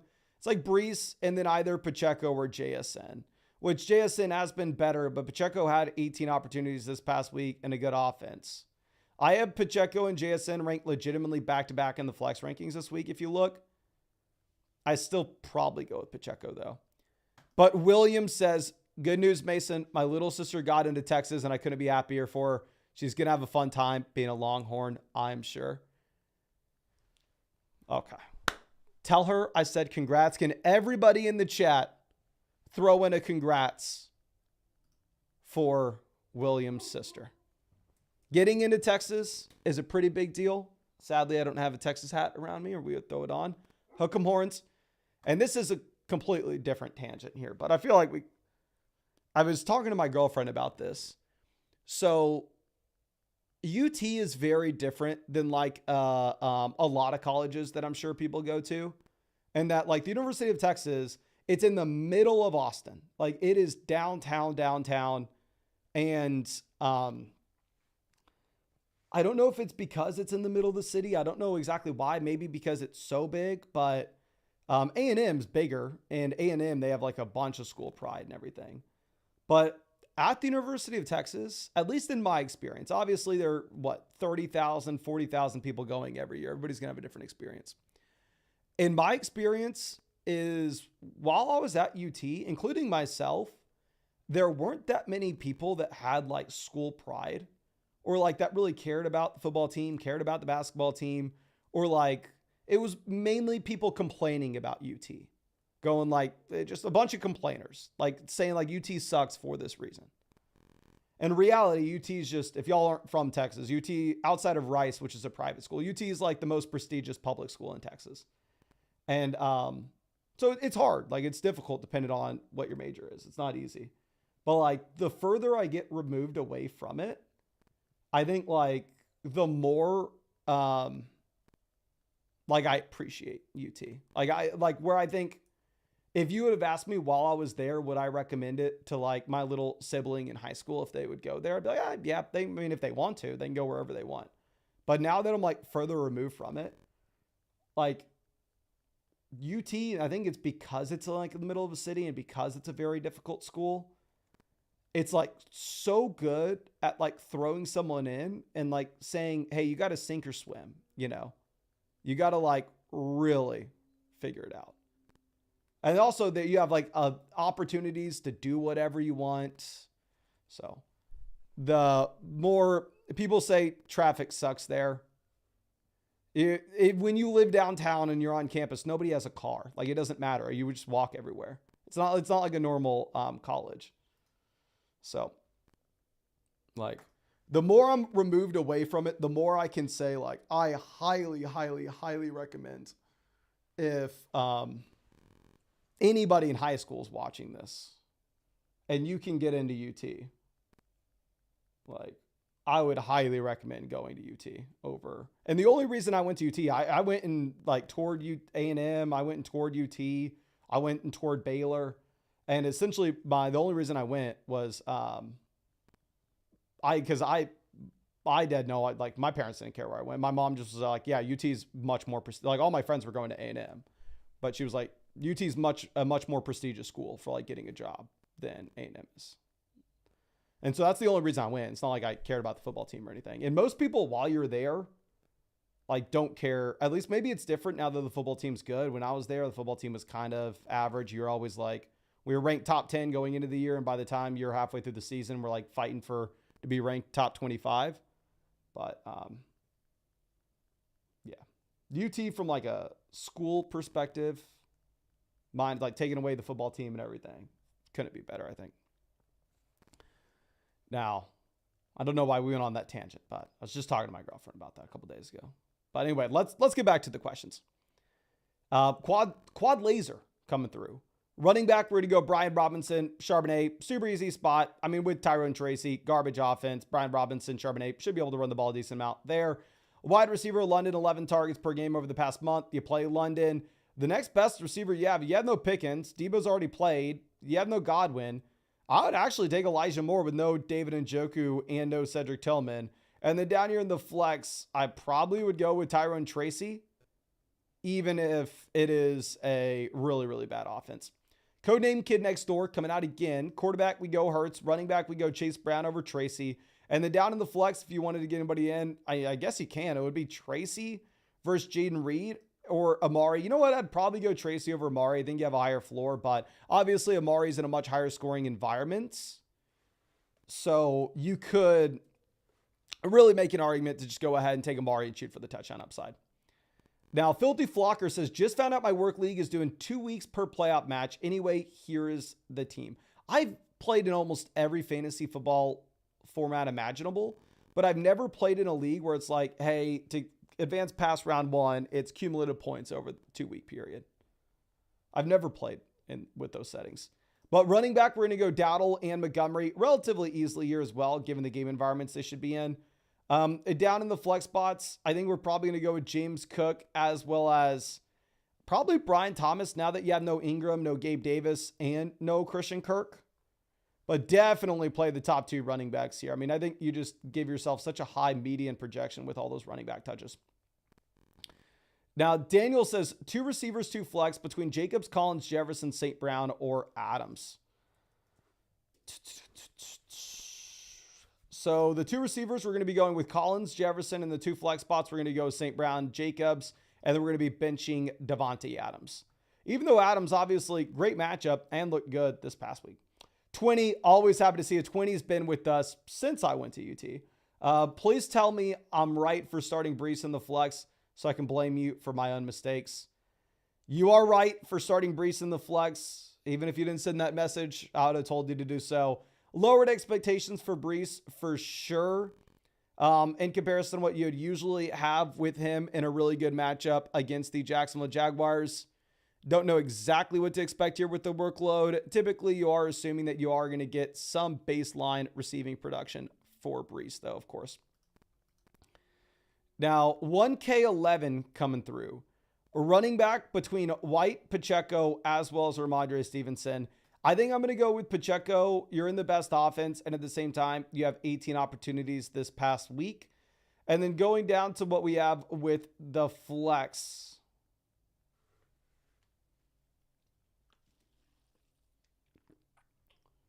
Who can we take here?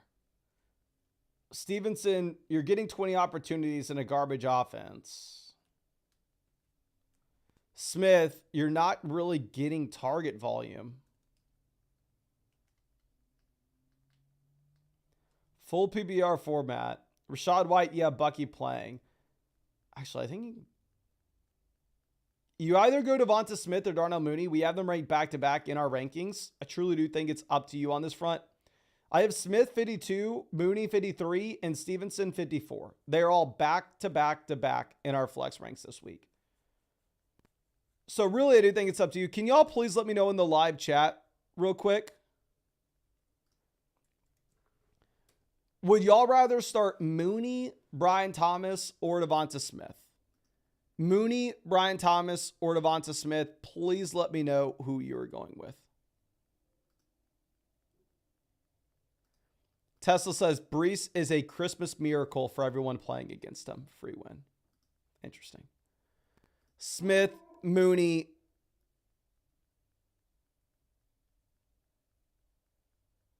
Did I say Brian Thomas Jr.? I didn't mean Brian Thomas Jr. I apologize. If I misspoke, maybe I read something in the chat. We're looking at Mooney, Devonta Smith, or Ramondre Stevenson. Mooney, Devonta Smith, or Ramondre Stevenson.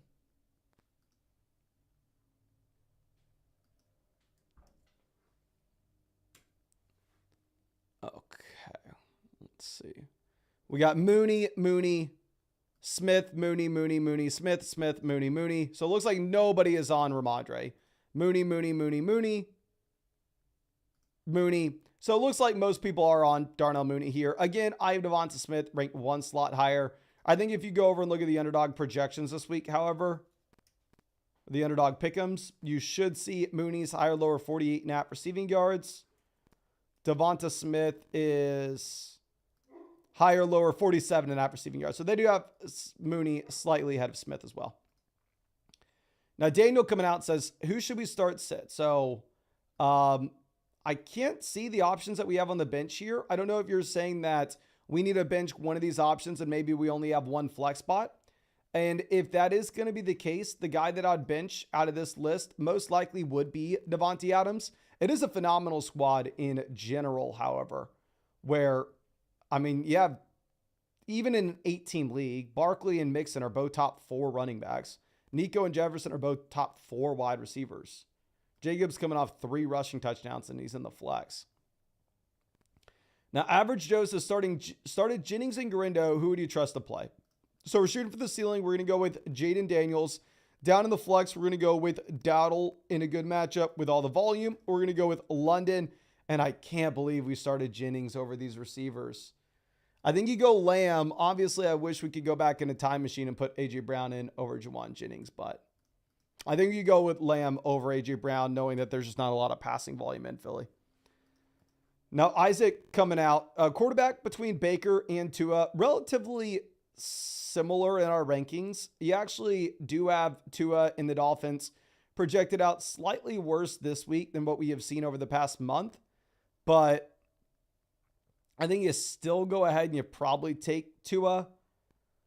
Going down to the flex spot between Brian Thomas and Brees, full PPR formats. I think Brian Thomas gives you a safer floor. Brees gives you the higher ceiling. For me, I probably end up going with Brees in a good matchup where the Jets are favored. But again, if you wanted to go Brian Thomas and play it safe, I'm not going to fault you. Now, Drowsy, between Darnold and Love, I think we need to go ahead and we need to take Darnold's. And going down to the two flex spots, we're going to be going with Addison and Waddle. But Jameson is very, very close here, where Jameson's in a game environment in which we assume that you're actually going to have a decent amount of passing attempts here for the Detroit Lions. But Big Route, always happy to see us, says, would you play Judy over AJ or Evans in a non-PPR? So non-PPR format, we are effectively just hunting touchdowns. And honestly, while the Judy would be very close for us, especially now that you have no David Njoku and obviously no Tillman, I still would probably opt to just go ahead and to take Evans and AJ Brown over Jerry Judy. I mean, it's not the easiest call in the world for sure, but for me, I would. Phoenix Lance, of course, always happy to see you. Tight end, we have Juwan rolling. But between Neighbors and Brees in the flex, I think Neighbors gives you a higher floor just because you know the targets will be there. But Brees is in a good game environment. Brees is a good matchup. I think I'd probably go ahead and I'd probably take Brees Hall.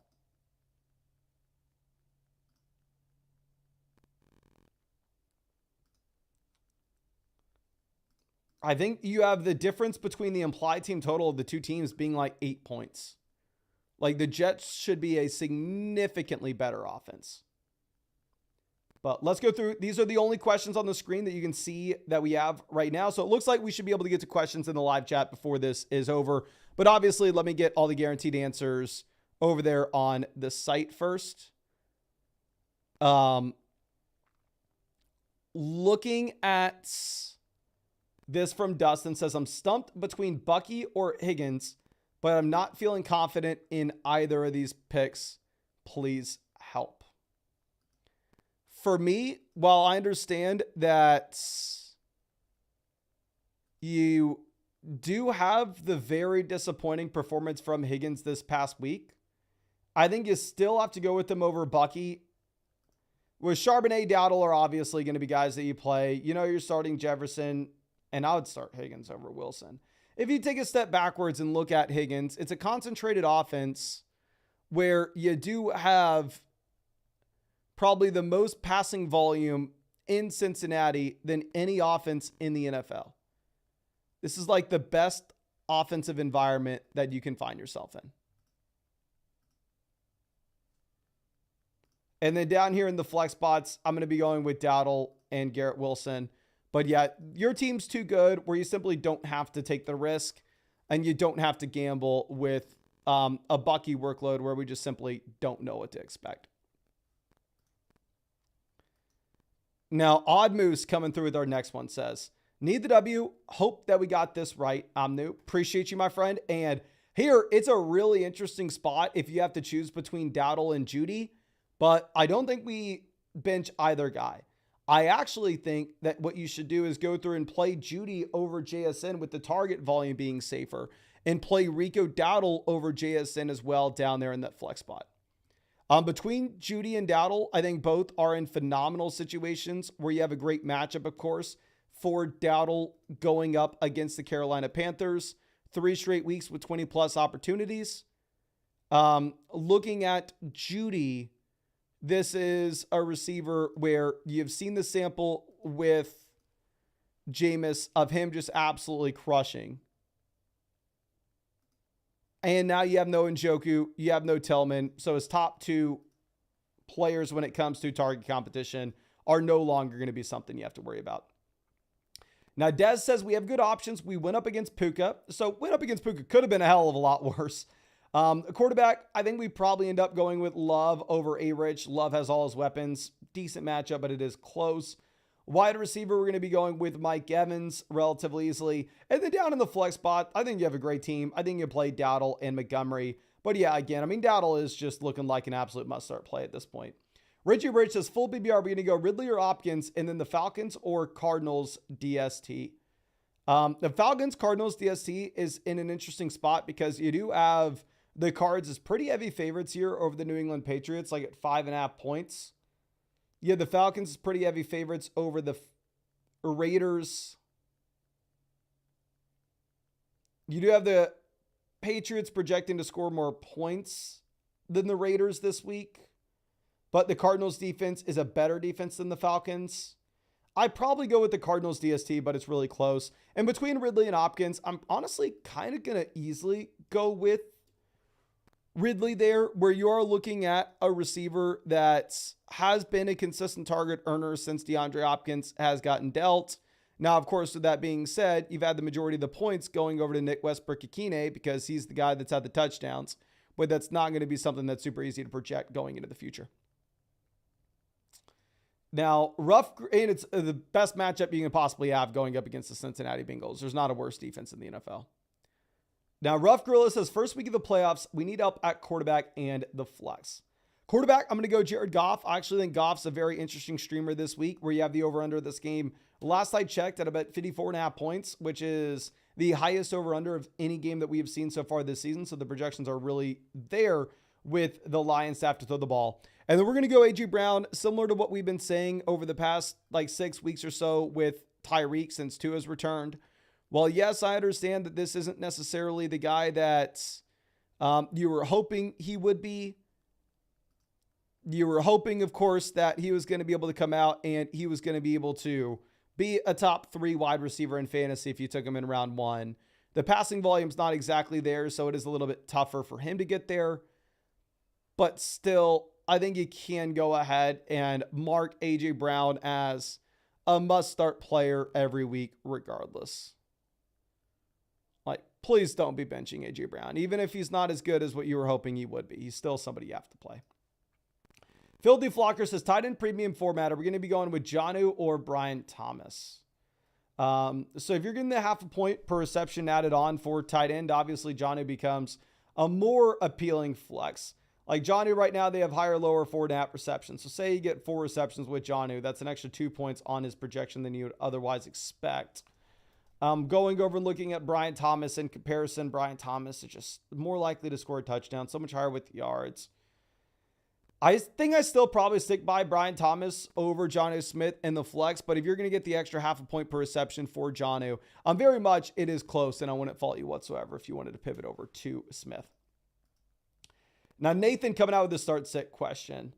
Here, wide receiver, we're looking at Ladd McConkey and Terry being plan A. Obviously, we'll get to a plan B if Ladd doesn't play.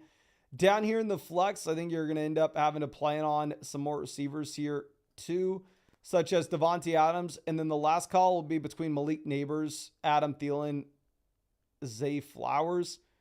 Probably go Flowers myself. The issue is the guys that you're left over with here, they play at 1, right? Neighbors plays at 1 p.m., I believe. Thielen plays at 1 p.m., I believe. So in that instance, you don't really have a pivot if Ladd doesn't play. So if you were worried about it, I definitely think you could pivot from Ladd maybe over to Adam Thielen. But actually, no, you have Myers here.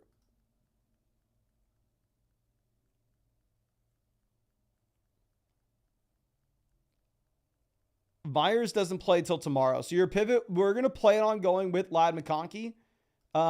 If he does end up missing, which isn't the expectation at the moment, you can pivot over to Jacoby Myers. Now, Shady coming through. We need 2 quarterbacks. You're going to go with Hurts. Between Tua and A-Rich, they are relatively close with the projections being much lower on this Dolphins offense this week than they have been. And then also, A-Rich, you just clearly get much more rushing upside than what you're going to have with Tua. But tough matchup for A-Rich, so we probably end up going with Tua kind of regardless here. Now, going over and looking at what we have with the running backs, we're choosing between Sharb and Ramondre, Charbonnet by a country mile. We're going to go with Nico and Ladd at wide receiver. And if we end up needing to make a pivot away from Ladd McConkey, if Ladd does not play, then you could pivot over to Jaden Reed in tonight's game.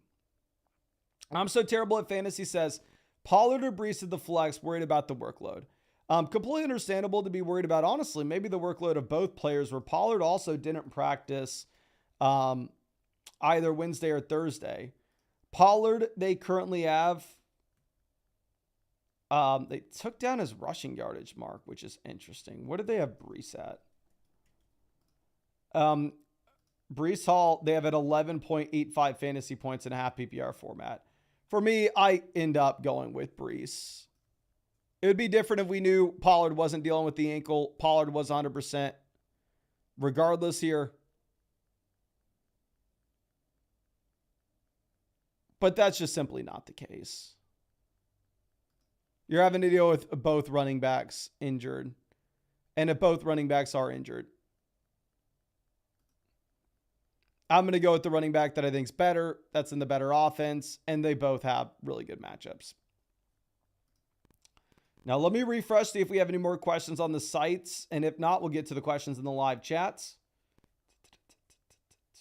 Okay, these are the only questions we have on the site. Literally all the questions come in the last 7 minutes. So let me answer these, and then we'll pivot over to the ones in the live chat. Tanner says, I couldn't add Tank Dell. Might need to update the app. Here were the Downs versus Dell. I'm going to go ahead. I'm going to take Josh Downs. I think that's just the app saying, yeah, there's no way you ever consider Dell. But yeah, with Josh Downs, you have a really good matchup here going up against a solid, and I mean, you have a tough matchup going up against a very solid Denver Broncos defense. But if you do take a step backwards and look at the target volume that Downs has earned all season in comparison to what you've had, say, with Worthy, in comparison to what you've had with Dell, you actually do have the offenses projecting to score a similar amount of points across the board. Outside, I guess Houston's projected to score significantly more. But I'm going to go ahead. I'm going to take Downs out of those three. Now, MX says, going against one of the best teams that has the best matchups, need the most upside possible. Really appreciate you. Chase Brown, Achane, both give you a really high ceiling as well as a really high floor. Getting the A.J. Brown, Jalen Hurts a stack, maybe it lowers your floor, where if the Steelers defense is able to shut down this Phillies offense, then both options disappoint. But also, if you get a big game for Jalen Hurts, maybe that increases your odds to get the big game from A.J. Brown at the same time. I'm going to be going with Wilson if we're looking for the upside. And then down in the flex, I'm going to be going with Dowdle and Waddle if we are shooting for the stars.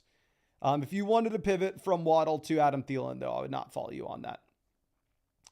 Now, BG Renette coming through says, London, Devontae, or Cook, Bucky, or Thielen. Okay, I'm assuming this is the first question. London, Devontae Adams, or James Cook. Give me Drake London. And then Bucky or Adam Thielen, full PBR format. Give me Adam Thielen. But if we're looking at all these options in one question, Drake London's the best one. London's averaged 11 targets a game over the past month. And while, yes, Cousins been bad and the touchdowns haven't been there in Atlanta, the Falcons offense does project to be a really high-scoring offense this week. Sweetie says, Breece or Jerry Jeudy, locks elsewhere, Cup sold. I think you're going to go ahead. You're going to take Jeudy. Again, with Jeudy, you have no Njoku. You have no Tillman. You should have the vast majority of the target volume in this offense. And it's a game environment in which the Browns are probably forced to throw the ball very often. Now, Christopher says, we add Cup. Should we go with Pacheco in my super flex spot? No, please go ahead and take Anthony Richardson for damn sure. With A-Rich, obviously you have a low floor, especially in a tough matchup. But you do have a really nice ceiling play as well. So Yeah, almost no hesitation here. I think you need to go ahead. You need to take Anthony Richardson. Now, Des coming through says, send a question, but recent because Nico wasn't showing. I'm sorry, my guy. Here we go. Evans and Nico at wide receiver.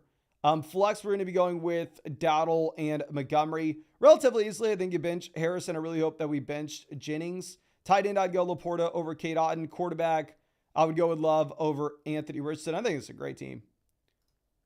But yeah, I'm honestly selfishly really hoping for a big Mike Evans week this week. I have some pretty high stakes underdog teams with Mike Evans going that I really want to advance to round 16. Okay, let me refresh. Okay, we just have these 4 more questions that came in. We'll get to these, then the questions in the live chat. Ron Burgundy, always happy to see you. Here it looks like you didn't maybe link a team or like select which team in the league was yours. I'm going to hook you up with a free start set question on the sites. And please just resend this in with whatever question you have, and I'd be super happy to answer it for you. But you should have a free start set question voucher in there for you. Now, Lovely coming through says, what is the best optimized lineup here? Chance Ladd or use Brian Thomas Jr., put Ladd in the flex. So here, quarterback between Stroud and Baker. Baker's obviously been significantly better than Stroud so far this season in fantasy. If you look at the projections, however, with Stroud having a much higher team total than what you have in Tampa, I actually think I may go ahead and take CJ Stroud here. It is really tough, but you just have a much better matchup against Miami than you're going to have against the Chargers for Baker.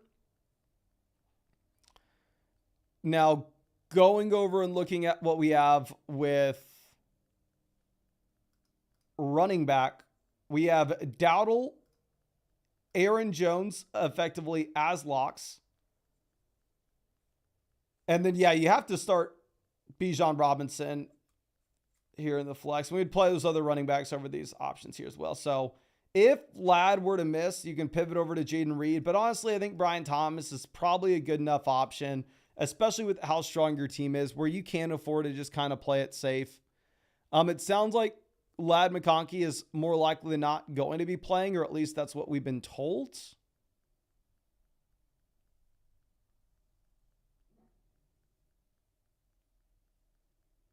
But I think you probably end up going through and taking just the guaranteed floor that you're going to get with Thomas. Now, Bambarak coming through.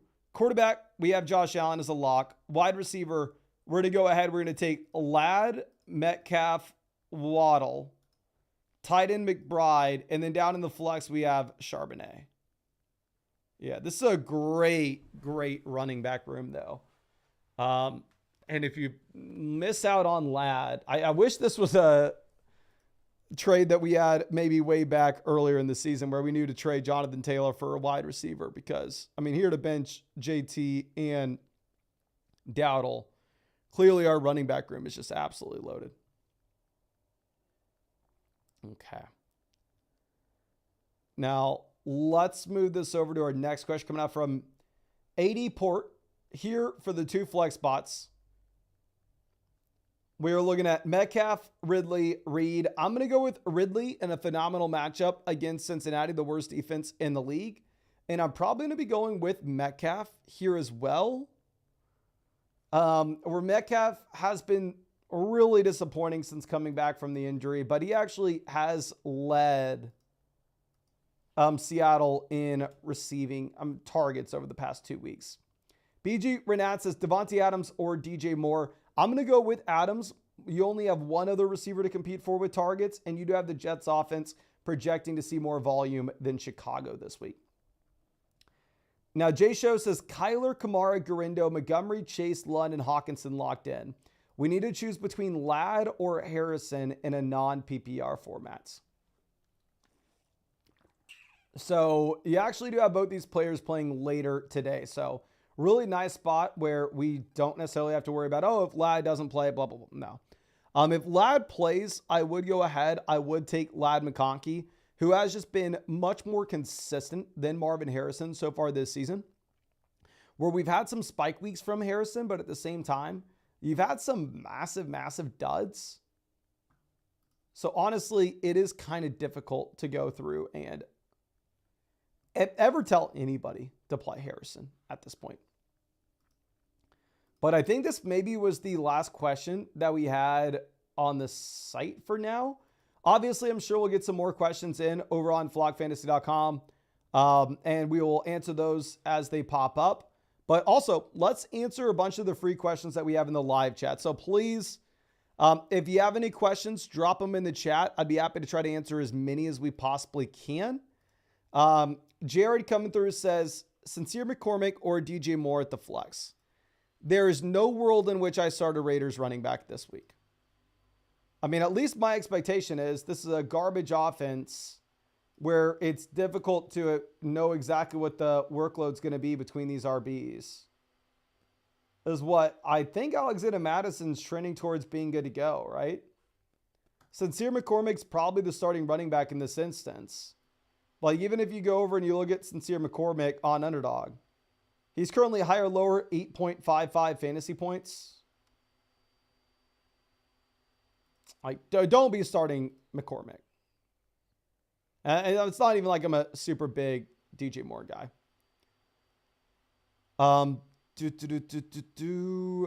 Muggy Man says, Juwan Johnson or Cade Otton. We can see what the projections have on both options here.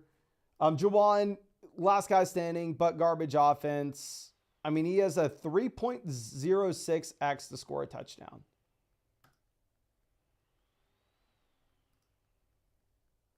Which is just to put into context to show you all how crazy this is. Like, let's say you go, oh, I think Bo Nix is going to have, just say, or something random. Bo Nix is going to have more than 255.5 total yards. And Juwan Johnson's going to score a touchdown.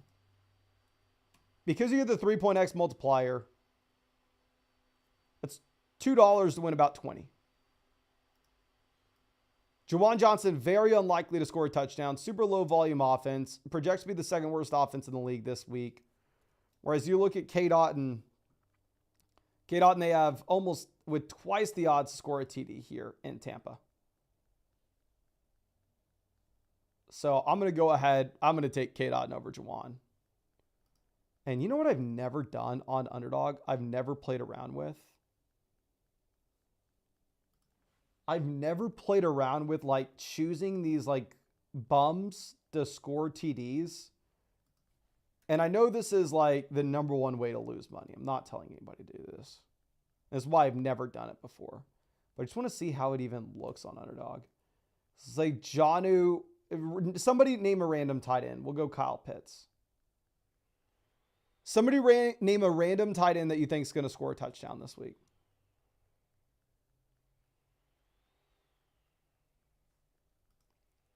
We got Britton Strange. Let's pull up Strange.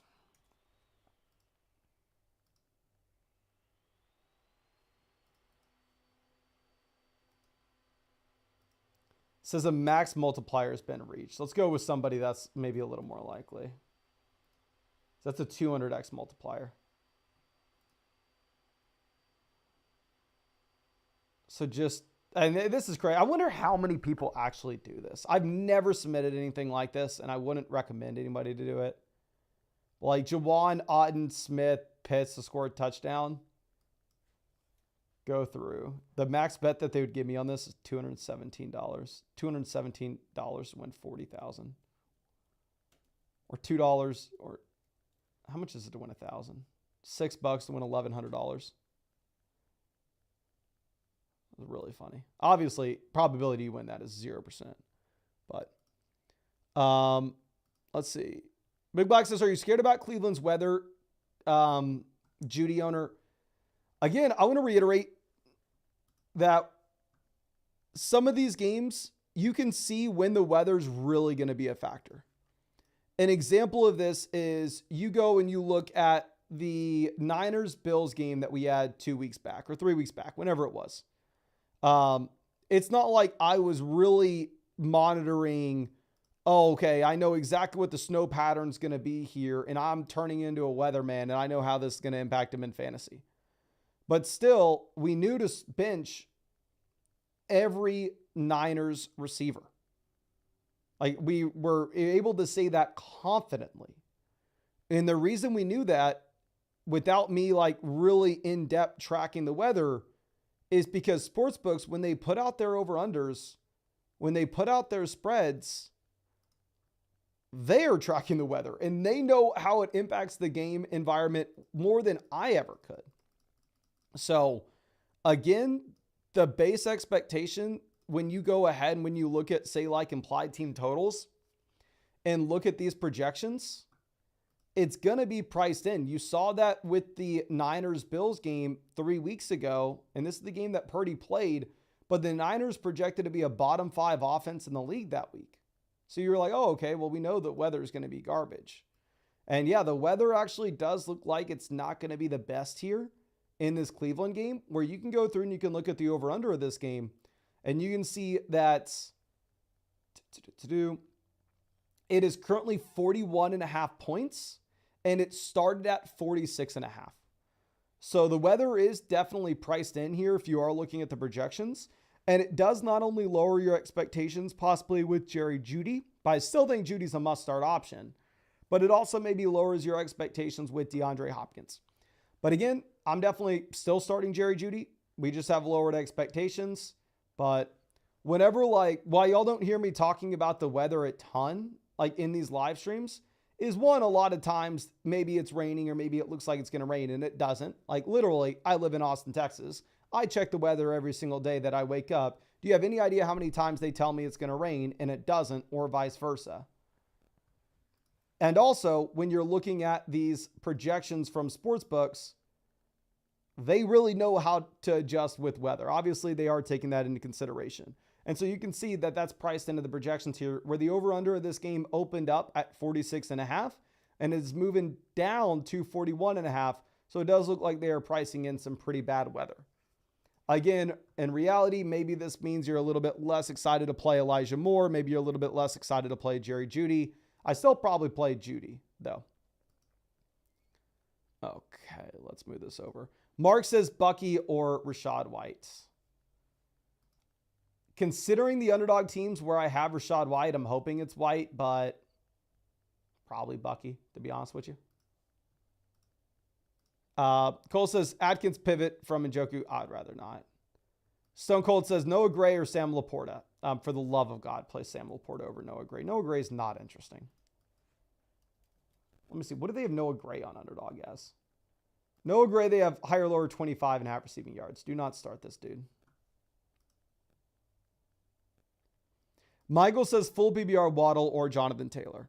I know a lot of people don't want to play JT, and I understand JT has been very disappointing this season.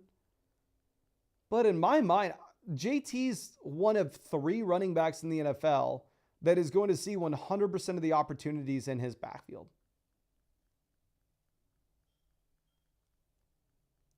For me, I think you have to play Jonathan Taylor.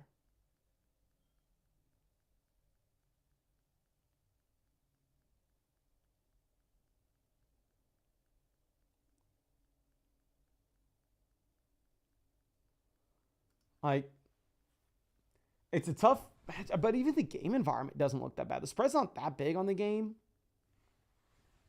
The Colts project to be a decent offense. JT's not going to have a bunch of receiving usage. This is why, I mean, we talked about this immediately when Flacco got benched for Anthony Richardson, saying, oh, you know what? A-Rich can vulture rushing touchdowns, while at the same time, A-Rich isn't going to have a super high checkdown rate. But still, if you're going to see 100% of the snaps and 100% of the opportunities in your backfield, and it's not a garbage offense like the Giants, you got to be played in fantasy. You got to start Jonathan Taylor if you have him. Like, I know last week our big proclamations that we had before the live stream, our big thing that we said is we pleaded and urged for anybody to start Zach Charbonnet if they had Zach Charbonnet. And the thing that I think I'm going to have to beg of y'all this week, I don't think we really have to convince too many people to play Zach Charbonnet. I think y'all kind of get it now. But I will beg y'all to please play A.J. Brown and Jonathan Taylor. I've seen a lot of questions asking if you can bench those players, and no, you can't. And I know, obviously, it will seem obvious when we get back to this next week. And I go, oh, remember when I told y'all to play A.J. Brown? But I know some people are overthinking it a bit. Please get him in. Sean says, really stressing this decision, Brees or Tyrone. Don't start Tyrone Tracy. Again, I know we have showed this a ton, but it really illustrates exactly what we are talking about here. Where if you're going to go through and if you're going to look at the implied team totals that you have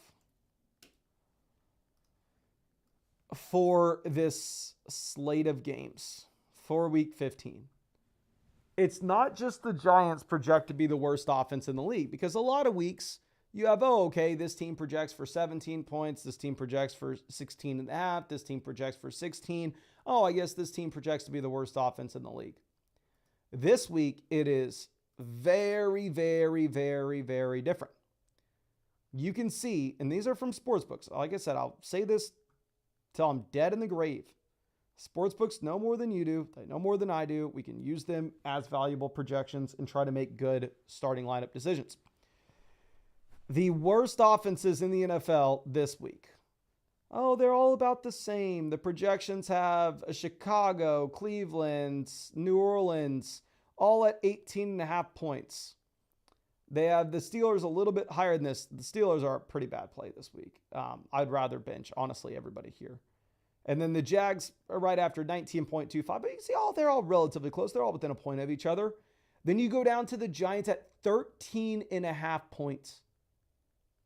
The Giants, there's a larger gap between the second worst offense in the league this week in projections and the worst versus the 1, 2, what do we need to bridge this gap? 5 points? 1, 2, 3, 4, 5, 6, 7, 8, 9, 10, 11, 12, 13, 14, 15, 16. The 16th highest team in projections is closer to the second worst than the second worst is to the worst. The Giants don't just look to be bad. They look to be horrendous. If possible, you want to avoid Tracy. If possible, you want to avoid Neighbors. Let's see. Devio says Brees or Tyreek in the flex. Similar to what we've been saying with Tyreek the entire time you've had Tua. While Tyreek maybe is not the wide receiver one overall that you drafted him to be, he's still 100% somebody that you have to play, especially in a full PPR format. And with Brees, you could see Brees crushing in a really good matchup where the Jets are favored. But at the same time, you do have some inherent uncertainty regarding his workload. So I would just go ahead and not take Tyreek Hill over Brees Hall. Golden says Ladd or Thielen. I'm going to go with Ladd over Thielen if Ladd is good to go. Now, obviously, a lot of that has to be figured out over the next 3 hours. I mean, you have a Thielen playing now. You don't have Ladd until 4 p.m. Eastern. So, I mean, if you were telling me, Mason, you know what, buddy, I'm in a super deep league. There is absolutely nobody on the waiver wire. I have nobody on my bench.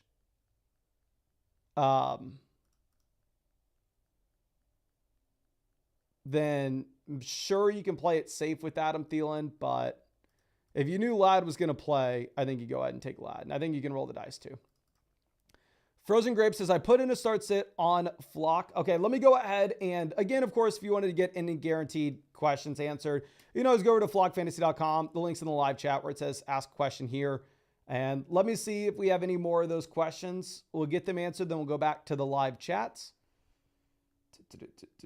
Ooh, crap. We actually have a lot of them. Frozone coming through says, Bucky or Tracy, and then Goff or Baker, and then the Ravens or Broncos defense. Ravens, best DST this week by a mile. Bucky or Tracy, I go Bucky, and then Goff or Baker, I'm going to go with Goff. I actually do think you're in an environment in which you do see a considerable amount of passing attempts for the Detroit Lions this week. And then, yeah, I think we leave the receivers the same. We don't put Mooney in. Now, Dez coming out says, need to sit one, Montgomery or Dowdle. Both running backs are great plays. Montgomery may be a little bit of a tough spot in which You could see a little more Jahmyr Gibbs usage this game than usual. You have a larger sample with Montgomery, though, so I'd probably bench Dowdle. DK Jones says, Cup gave me a 0. T. Drake, AJ are left for the 2 wide receiver slots. Flex spots open as well. Are we going to go with the Chiefs or Washington for the DST? I'm going to go with the Chiefs against Cleveland with a bunch of injuries. In wide receiver, I'm going to go ahead. I'm going to take London and AJ Brown down there in the flex spot. London's been really disappointing in terms of the touchdowns have not been there in Atlanta, but you do have 11 targets game over the past 4 weeks and an offense that projects to bounce back. And then AJ Brown, I know the passing volume's not there, but they possibly have to throw the ball a bit more against the Pittsburgh Steelers. But I really appreciate you. Let me hook you up with a free start set question for next week, my guy. Okay. But let's move this over for Idaho. Here down in the flex, we are looking at Josh Downs, Sincere McCormick really is the 2 options. I'm not playing Javonte Williams. I think you go ahead. I think you take Josh Downs. Tough matchup, not great quarterback play, but ultimately you have seen him command volume over a large sample. Now, P. Boda coming out says 8-team non-PPR. We need 3 out of 5. Brian Robinson, Charbonnet, Dowdle, Cook, and Pacheco. We're going to go Charbonnet, Dowdle, and Brian Robinson, especially in a non-PPR format where the receiving usage won't matter as much. And I actually do think that Brian Robinson and the Commanders will be able to run the ball consistently here as super heavy favorites over the Saints. Now, Mark coming through. This Mark, who I know, appreciate you, my guy. Here, down in the flex spot, it is a little bit tough. I know some people will go with Sincere McCord. I just frankly can't. If Alexander Madison's going to play, I would almost rather roll the dice with Xavier Worthy if the weather's not too bad. If you look at the weather and you go, oh my gosh, I want nothing to do with the game, then you could pivot over to Quentin Johnston, but it does look like Ladd McConkey is probably going to be good to go. So Quentin Johnston shouldn't be the most exciting play. Now, Daniel says Ladd or Devontae for wide receiver 2 and then Dowdle at the flex. You for sure put Dowdle there at the flex. And then for wide receiver, I think you go with, here, if these are the options, I'm going to go Higgins. And then at wide receiver 2 between Ladd and Davante Adams, I'm going to actually go ahead. I'm going to take Ladd McConkey, specifically because you have DJ Moore. So you could pivot over to DJ Moore if Ladd is not good to go. Now, 80 Port says, forgot to clarify, it's a 1.5 tight end premium, DK or Hawkinson / Laporta. I'm still going to go ahead and take DK Metcalf in that instance. Definitely the tight end's a little bit more of an intriguing flex play there in the premium format. But if you look at DK, while he's been disappointing over the past 2 weeks, he has led the Seattle Seahawks in receiving. Now, Trust Lock coming out. Here we need to get either Brian Robinson or Garrett Wilson into the starting lineup. Let me just confirm real quick the time of this Washington game. So yeah, Washington's playing at 1. So you're actually not going to get the clarity with Ladd McConkey by the time that you need it.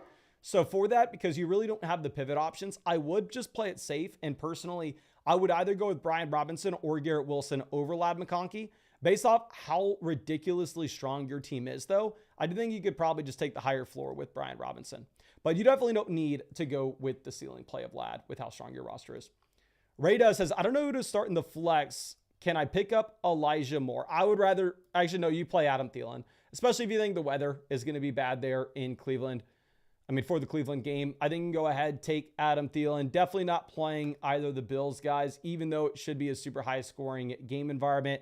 It's just very difficult to know the exact target distribution that you're going to have in Buffalo. Ron Burgundy out again.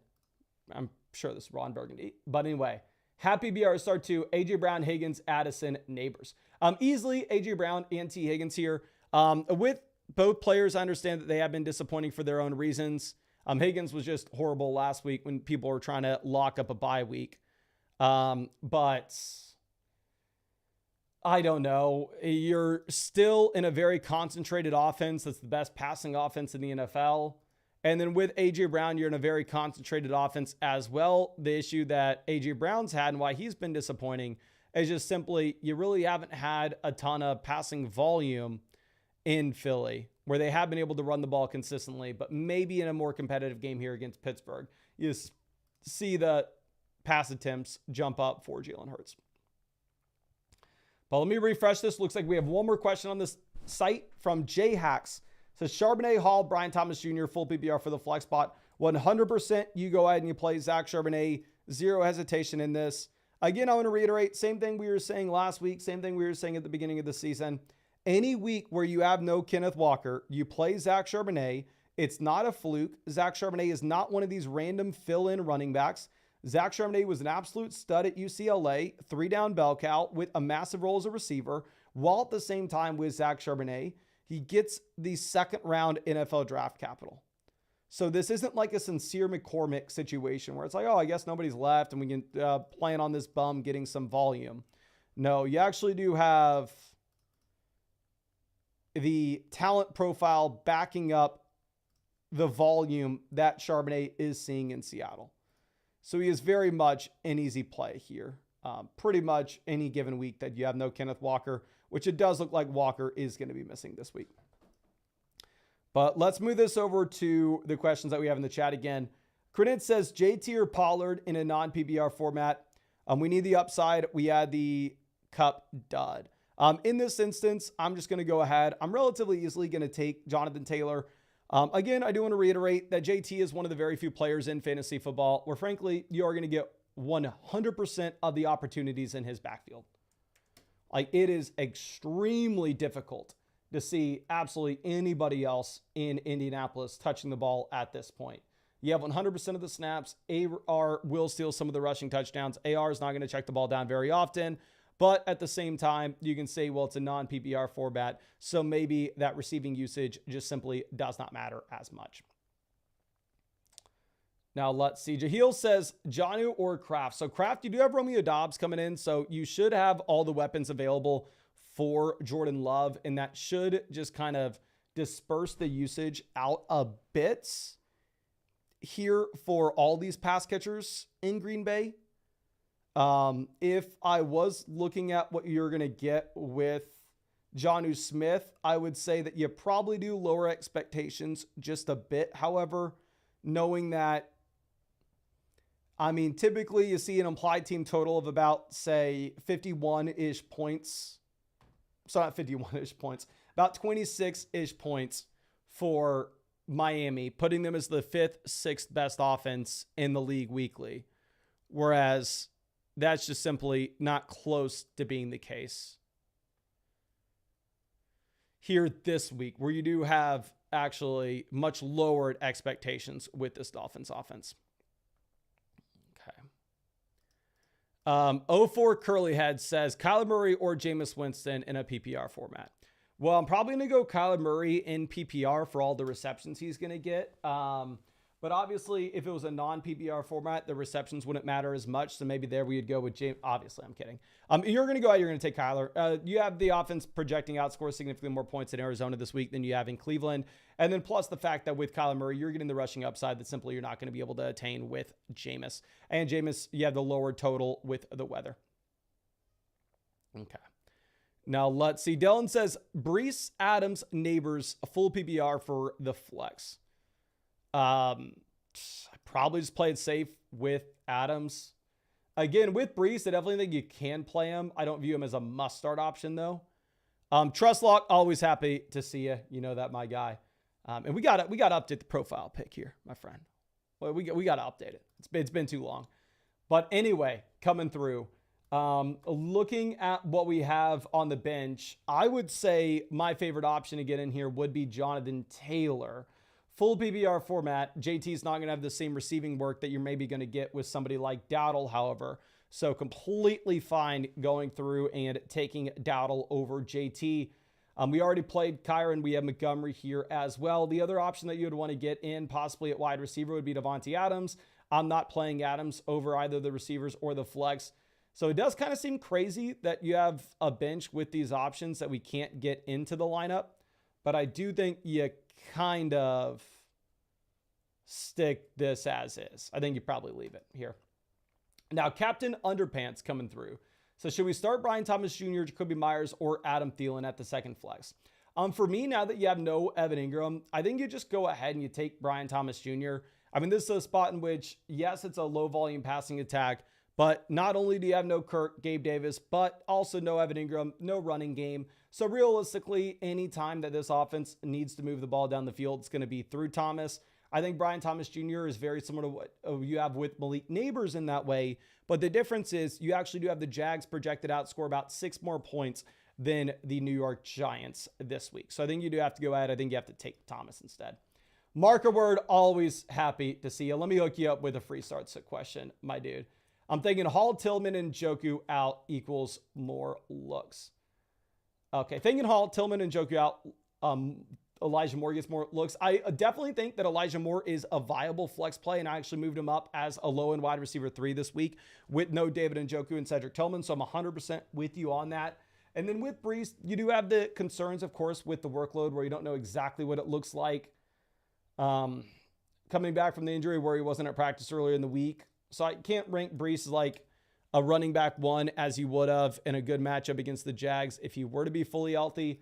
But I still think you probably go ahead. You still probably play Brees Hall. I definitely play Brees over Elijah Moore for sure.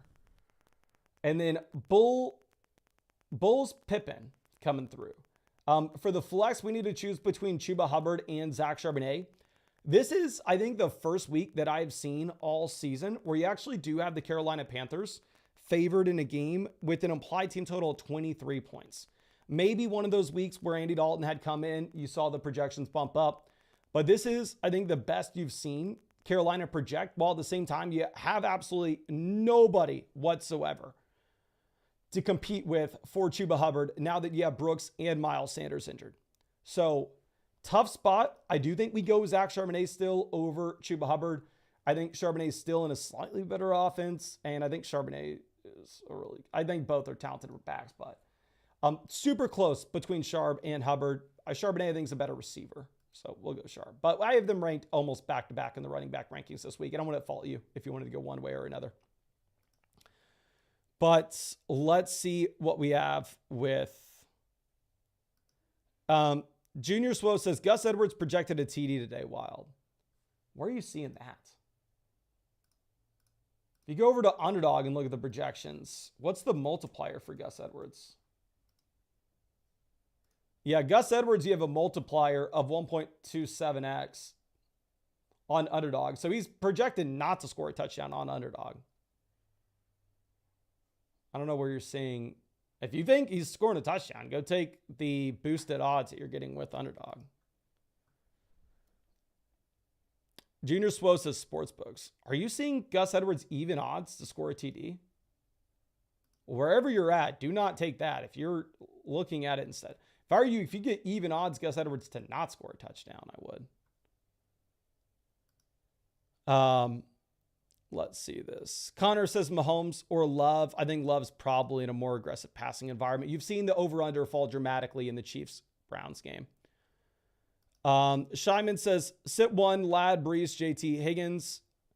I'd sit Ladd there if you don't have a pivot if he doesn't play, but it looks like he'll most likely be playing. Benji, happy to see us, says start 2, JT, Brees, Dowdle, non-PPR formats. I'm going to go with JT and Dowdle in a non-PPR format just with the uncertainty that you have with the Brees workload. Let's see. Stevenson or Mooney in a full PPR. I would go Mooney. I have them ranked back-to-back in my flex rankings this week. If you looked at the video that came out yesterday, but full PPR format, give me the receiver there. Let's see. Casey says Ladd or Waddle. If Ladd plays, I want Ladd. The Sauce says Chiefs or Baltimore DST both seem like juicy matchups. Again, I want to reiterate, not only do the Giants project to be the lowest scoring offense in the league this week, but by a wide margin. A 16.5 point spread on this Ravens game.